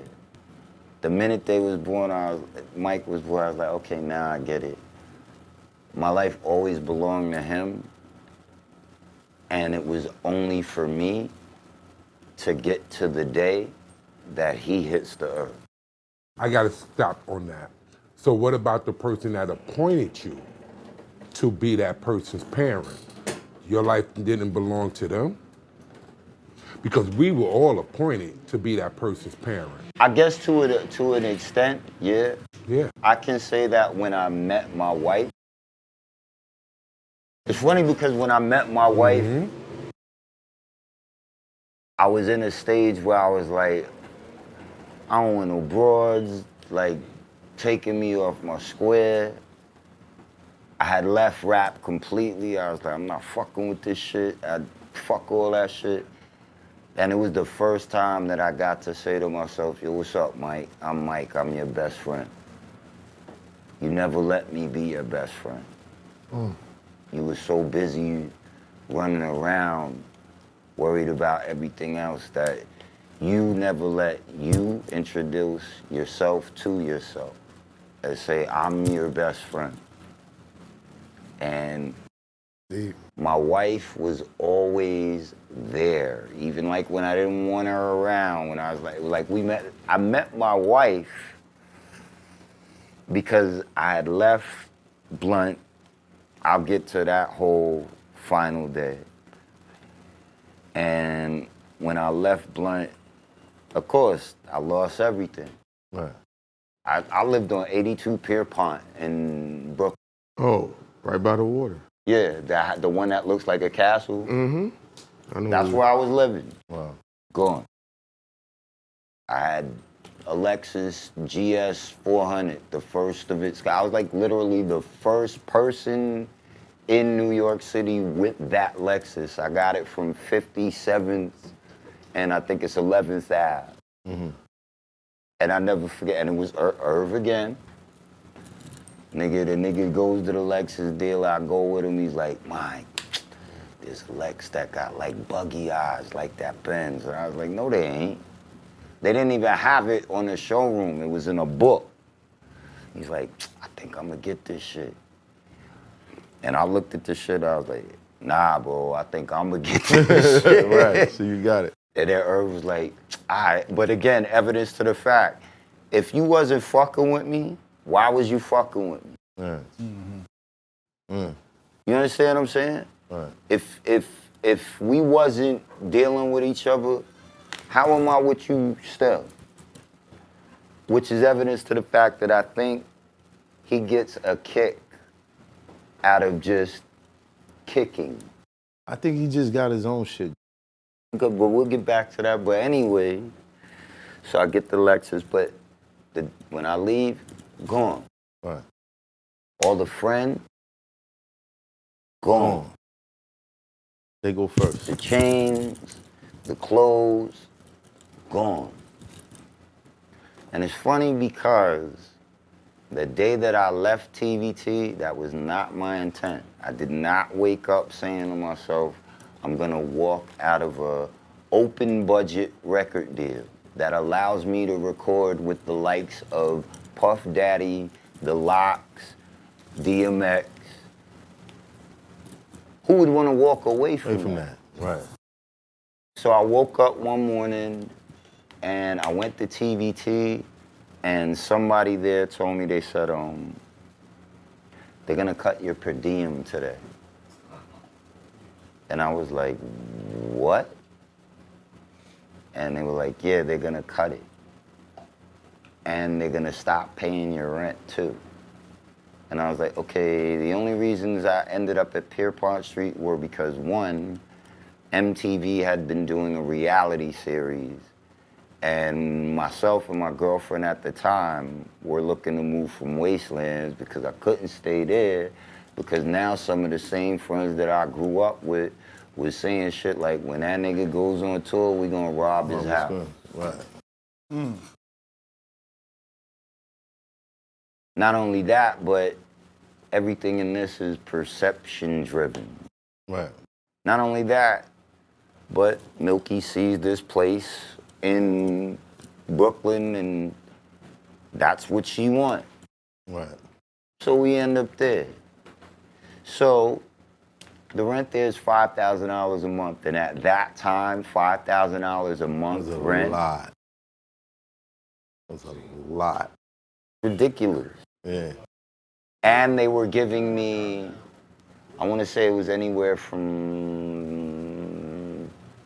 $2,800 to maybe, sometimes it was like $4,000. a month. And when they would bot shit and like fuck up, you know, at radio, or they would fuck up the promo run, or Gottlieb's way of compensating for that would, oh, take this, Mike. More cash. Right. And my dumb ass is not saying to myself, all this shit is recoupable. I'm just thinking these people love me so much that they're just trying to make me happy, nigga. Joke is on you. Right. Right. Right. Ain't your fucking Fred. Right. So I found out that they was gonna cut the per diem. I went to Steve's office. And mind you now, me and BJ is kind of on shaky ground too. So BJ was at TVT at the time? BJ was my manager, bro. BJ ended up being my manager shortly after Nichols got shot with Pac in the elevator. And that's because me and BJ met and we clicked like birds of a feather. Everybody clicks with BJ. BJ's just one of those, he's just one of those people that He's just people one like, of those people, but with that us, niggas don't like them, but they'll be like, I fuck but with I BJ. fuck with BJ. He's that person. But with me and BJ, nigga, it was deeper than rap. Like, BJ became like my big brother that I never had in life.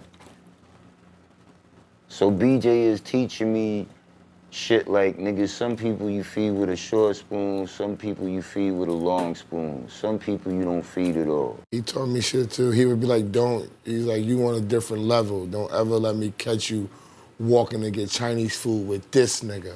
Yeah. Because if they see you with this nigga, they gonna think you on that nigga's time. level. Yeah. You go by yourself. Right. So BJ is showing me all this shit now, and now all that G shit, he's teaching me. He's showing me. Right. This don't even count meeting Rome and all them niggas that I met through BJ. Dog, you know. I know All that. right, but getting back to it, all right, the crib is gone. All of that shit Bill is is gone. gone. But here's the thing. We got into an argument in Steve's office. Brian Leach now is at Blunt during that time. And we got into an argument with Steve, and it got very heated. And in the heat of the argument, Steve Gottlieb said to me, he said, you think you made you, you didn't make you, I made you. And that shit cut like a knife, bro. I was like, wow. I thought you was like another dad or something. I mean, you just said you made me. And there was an award on his mantle, and I was like, I should bust your head open with this shit right now. And I was like, fuck this shit. I was like, yo, I don't want to be here no more. I'm leaving. And Vera, who was the vice president, she like ran downstairs. And what people don't know is all that pressure on me was so crazy that I had two suicide attempts by that time. How? How was the first? How was the second? The first one, I think I tried to shoot myself in a gun jam.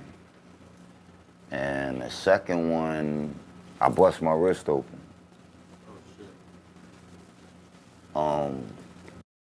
Pressure. Yeah, I didn't want to be here, bro. You know, but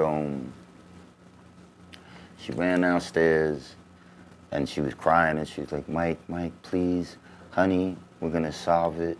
It'll be okay. And I love Vera because she always was like the matriarch. She was always like next to Wanda Snell, who was my publicist. Both of them were like the mother figures. Right. And I know, regardless to what it was, all they ever wanted for me was to shelter me and protect me. Right. And You were looking for family the whole time. I think he was looking for his mom. It seemed like after his mom died, everything started to go awry. Uncle, It just started everything. to It was rip up. No, it was the family. But they always disappointed you're him. both right. How about this though? You're both right. But wait, let me finish just so you have more background. And so we're standing at the door, the main door you go through to TVT. And lo and behold, out of nowhere in my head, I hear my mom. Like my mom. And I never forget, I heard my mom be like, give them all of this shit back. Give everything back, and you're gonna go through a rough time, but you're gonna be better for it. Give them everything back now. I don't know why I heard that. I don't know if that was my brain concocting something, but I told Vera, I said, I'll make you a deal. I said, if you can give me back what made me do this, then I'll come upstairs. I was like, can you give me my life back? Do you have the ability to give me my life back? And she was like, no, honey, I can't. And she just was crying, and she was like, no, honey, I can't. I was like, well, then I have to go now. And that was that. And that was that. You met your girl. Yeah, and then now, you know, you already know, nigga, like, so it's a couple of months before the crib is gone, which means we tried to hold on the best that we could. Yeah. But I didn't feel like a man because I took care of everything. Right. When I met Milk, I was like, yo, you don't have to work a day in your life ever again. Mm-hmm. Like, that's what I told her. Right. And she pretty much didn't. Right. You know, and I just didn't feel as a man adequate. Yeah. So I think maybe I started pushing her away from me. Yeah. But eventually she was gone. And that was me pushing away and infidelity and trying to mask trying to mask feel like everything. a man. Yeah. By doing shit. Stupid shit. Yeah. So I end up with my dad, who's now left my stepmother, who now is dealing with some weirdo broad in River Park Towers in the Bronx. Mm-hmm. And it's the only place I have to go on earth. River Park. River Park. Wow. And I'm like, this is great. Because where in the fuck am I gonna walk in this bitch where a nigga don't know my face? Right. So I have to go get, nigga, I wanted cigarettes early in the morning. I'm walking with the cannon on me. Because that's like the only thing I ain't give up. Right. You understand? Right. So I keep the hammer on me. I'm walking to the, you know, if you know River Park, that shit is like Oz, bro. Yeah, you fact. go through but my dad was the head of security, which is another twist because now I'm getting cool with niggas in River Park, but I don't want them to see me with my dad. Because he's the security. Because he's the security nigga, Right. and y'all niggas might think that I'm on some... Trying to watch y'all talk. Right. So everything I had to do was eggshell. Right. And I never forget, me and my dad, they fired him. And we had an argument one morning. And the nigga said some hateful shit to me. He was like, well, I never saw you do anything remarkable. And I looked at my father and I was like, why don't you go on your computer and why don't you go to Google and why don't you type my name? Right. And he did, and I said, guess what? That's the first fucking page. I'm gonna tell you what I'm gonna do. I'm gonna say fuck all of this shit. I'm gonna get up tomorrow. I'm gonna go get a real job, and I'm gonna get the fuck out of hell right now. Cause this is hell. Wow. I end up going on the internet, and there was a place called Dependable Locks in the Bronx, and they hired me. And this is where I met my wife. My wife was one of my bosses. And little by little, and little by little, and little by little, I started to kind of, it reminds me like, you know the Batman when the nigga had to crawl out of the, to get. The Bane one, the when he had to Bane. get out, he had How to many crawl. times you fell down? Remember how he kept hell falling? yeah. He had to thug it back up? All of that. My man. But I kept telling myself, I'm getting out that hole. I'm getting out of this hole. And as fate would have it, my wife had a small apartment on 126 in St. Nick. And I went there. And this was after, you know what my roommate was? Jimi Kendrix from Murder, Inc. Wow. Said he would let me stay at his crib.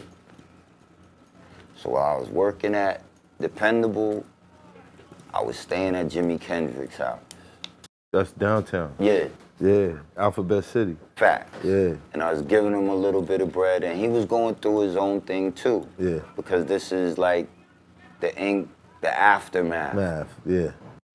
But I was getting out that fucking hole, bro. Yeah.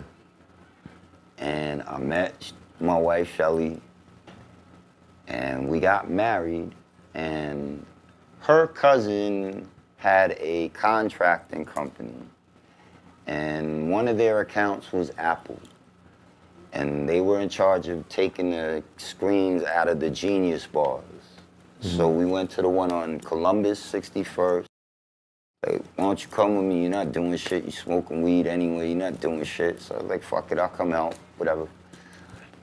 And some kid who worked at Apple couldn't get into the inventory gate. I took a flathead screwdriver and something else, and it was all chance. I jiggled the lock, whatever, and I got him in the gate. And my wife's cousin said, if I show you somebody who could teach you that, but how to really do it, you think you would do it? And I was like, yeah. And he was like, no, you wouldn't. You're a rap guy. And you can't Marty McFly me. If you Marty McFly me, then I'm gonna really be like, nigga, what? Triple dog dead? Fuck you and your triple dog dead. Right.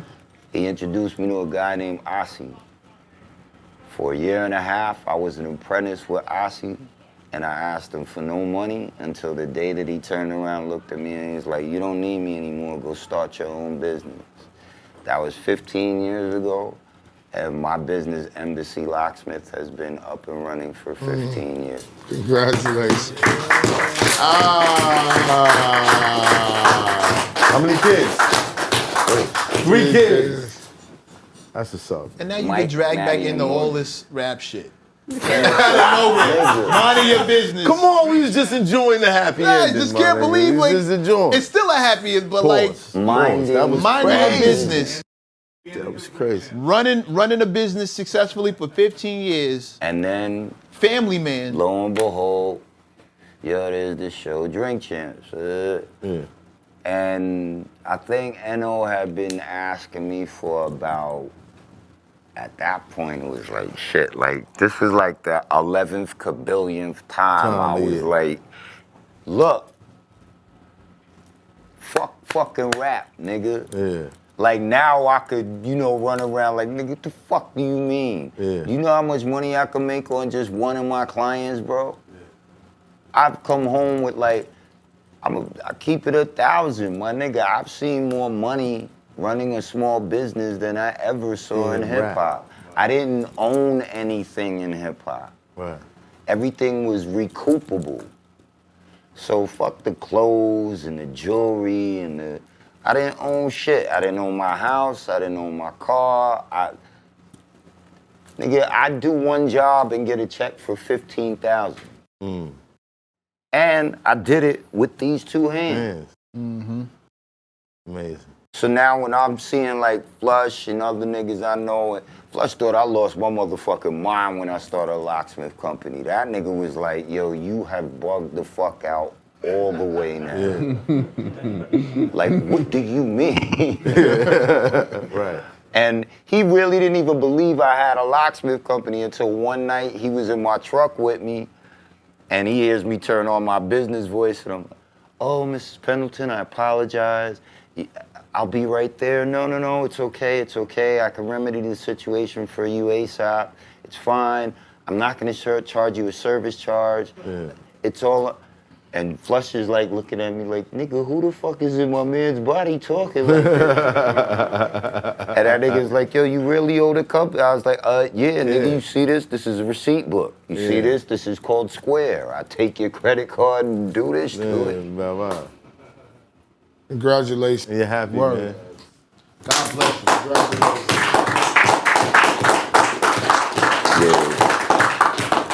Wait, before we end off, it's a legendary question I have to ask, and I'm sure a lot of the world want to know. Sure. So you spoke about Nichols, and you spoke about the other guy that used to be with Pac. What was his name? Stretch. Yeah.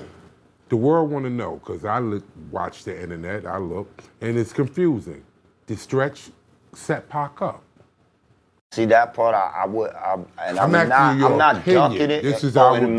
my expert opinion. You know what's funny? Look, I'm a street guy. Before you even answer, fact. if I'm with this guy, and he got dudes around him that he think is his friends, I'm the first to tell him, this dude ain't your fucking friend. Right. Because I'm a real, I could tell. So I'm asking you on that level. Opinion. Because this is something No, I'm gonna keep it a buck. I'm looking at all We've been day. buck all and day. I'm confused. I wouldn't stop I'm now. confused, We've yeah. been a buck all day. I wouldn't stop now. I don't think I ever sought that because you gotta understand with me. Everyone showed me love. Everyone showed me the best side of themselves. So even Stretch, like, Showed you that. hell yeah. So you can So I couldn't, and I've never really said to myself, I think homie had everything to do with that or nothing to do with that. I never viewed it that way. I only viewed it as, because you know what was fucked up, bro, which hurt my heart? What? Tretch had to tell me, because Tretch and Pac was tight. Tretch had to, because the night that they got shot, my first move, I think I was at another studio when they were at Quad, and I heard it on the radio. Yo, this just in, and the first thing I did, I think, was call BJ. And I was like, yo, I'm gonna go to the hospital. And he was like, nah, don't do that. Don't go there. And then the next day I was like, I want to go see Pac, is he all right? And I knew it was something because somebody told me, they was like, yo, Mike, he's all right, but he doesn't want to see anyone now. Yeah, he was. And I kind of felt like, damn. Tretch sat in that chair, he told us he was. And then when I saw Tretch, I think they did like a memorial party for him, but we was all in Miami. And it was doing some big convention, but I was like one of the only New York niggas that came. Like at that time, the Bad Boy Death Row tension was crazy, but that was my nigga. I'm not gonna come not pay homage rather. So I remember I went in and I had my man with me, and I saw Tretch and he was like, yo, don't think this nigga didn't love you, bro. Or that he didn't have no love for you, bro. I know he did. I know he did. And I'm telling you that. And I guess I found some kind of a solace from him saying that. Yeah. But in terms of what I will say is, it couldn't have came from nobody that wasn't from here. I don't know who's responsible for it. Not meaning here, Queens, but meaning NYC. So it was someone here. We understand that, but low Stretch, that's a whole shit. Pac died, making it seem to us that it was Stretch that did it. And this story is still going on to this day. Stretch brother, Mad, came out and said that's bullshit. Nichols, who you talk about, is the dude who actually got shot with him in Quad. Nichols went on a television show and said Pac shot himself. So just leave the world. I want to know, what is the truth here? But I know what you're talking about when he said that, but I think that might have just been... Never know. I think some might have been holding ain't gonna it. know. Nick was saying We'll never know. clearly No, Pac shot himself. Nobody will never know, Like, honestly nigga. put, and I'm gonna say this. All I know is there's never been a minute where I haven't played my position and stayed in my lane. And so if there was anything that could maybe indicate or not at all indicate, I wouldn't know, because unless I'm instructed, Yeah. then I'm not there. I don't, it's too, what BJ taught me, you got 2 eyes, 2 ears, and 1 mouth. Listen and look twice as much as you speak. When I heard his brother speak about it, his brother dismissed it, and I accepted that. But most recently, I know y'all watch YouTube. Tupac's girlfriend has now appeared, Desiree, and she talks about it, and that bothered me. And she said that, what's his name, Stretch, tried to holler at her and tried to hit, you know, on, and that, Everybody be needing information. Everybody want to be on TV. Everybody want to be on TV. That's not Here's the question. you understand what I'm saying, You though, gotta right? question You know what I'm anything anybody saying? get paid for, bro. You know what I'm saying? gotta question This that girl, shit. So this you gotta girl question come- what they don't get paid they for, because don't- they yeah. be clout. coming No, out I'm saying Saying that they drug. if that television know network what I'm come saying? on You gotta check, you gotta question that. question all that. Facts. Yeah, you All I gotta was question saying, that. I mean, at the the end girl of the coming day, out saying that the my dude tried to concerns is- hit. Oh, bigger. One You of don't my got the friends got answer, bro. shot, and another one of my friends leave got it alone. shot. And that's the only way I've ever looked at it, you know? And, All right, since we and brought that's up all just that, not my territory. how much did Puff charge you for that single? Oh, man, that was, wait, I'm trying to get it The right. 50K, that's the legend. I think it was, I And think, then he won another 50 for the video or some no, shit like that. he won, yeah, he damn sure did. And I got love for Puff, like that's why we done bugged out all that shit. Right. The nigga treated me like I was an artist, signed it. But yeah, he ain't hesitate to take that fucking, Check. that check, nigga, that when we shot the video, he's He like, didn't clear it, I man. need 50, on. nah, then don't come to the video, nigga, I figure this shit out. Weirdest shit, we watching that shit this morning, and I just told this nigga the story, like, yeah, and then the nigga turned around and asked for another 50. Leverage. Just to be in the video. It's that good old leverage. But it's like I It's good said, old leverage. I don't think they looked at it Be like it leverage. was, yo, we robbing Mike. Or Nah, we taking it from the we label. taking it from the label. Right, yeah, we but take- you really still taking it from me. me, nigga, because I gotta sell the units to clear that. Right. You know? Did you clear it? Yeah, he had no problem. He clear, but he just wasn't in the He video. just wasn't in the video. To push the record. Yeah. Right. You need him dead, What? fam. Bro, it didn't matter. Yo, that was like the most spins I've ever gotten in my life on a song. That's the most rotation I ever got out of any song I ever did. Period. Have you managed to process anything? Have you stopped stacking? The best thing is about 3 years ago, right before the pandemic, I'd actually started therapy. And it's so crazy how on point all 3 of you were, because what therapy has allowed me to come to terms with is I did stack and I did suppress. I was always searching for a safe place. And I was always searching for a home. Right. And I was always searching for my mom. And the best part about where I am now, like I always say, the best parts of my day are when I'm putting my kids in the beds and I kiss all 3 of their foreheads, and I have to tell my youngest, Morgan, knock it off with the tablet. Give me your tablet. Yeah. But Dad. And in the morning, when they come flying in my bedroom and they all jump on the bed. And that's the 2 times of the day that remind me that I'm safe, that I found that same love that I thought I could never see again. Yeah. And that I have a home. I mean, not just a roof, but in my heart, I have a home. And I don't have to run, and I don't have to stack. I'm safe. Wow. And no man,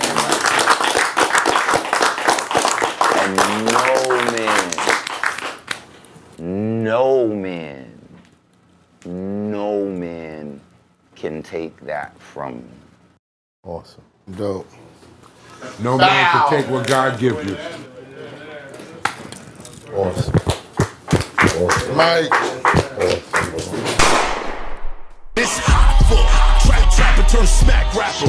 Only smack rapper that you know is smack rappers. Got bars I can hang with the backpackers. Trap star, I don't hang with the backpackers. I'm in the hood with the work you heard. Making fiends leave earth you heard. Got your baby mama thirst you heard. Feel the flow, nigga, throw it in reverse. This the wave you need to surf you heard.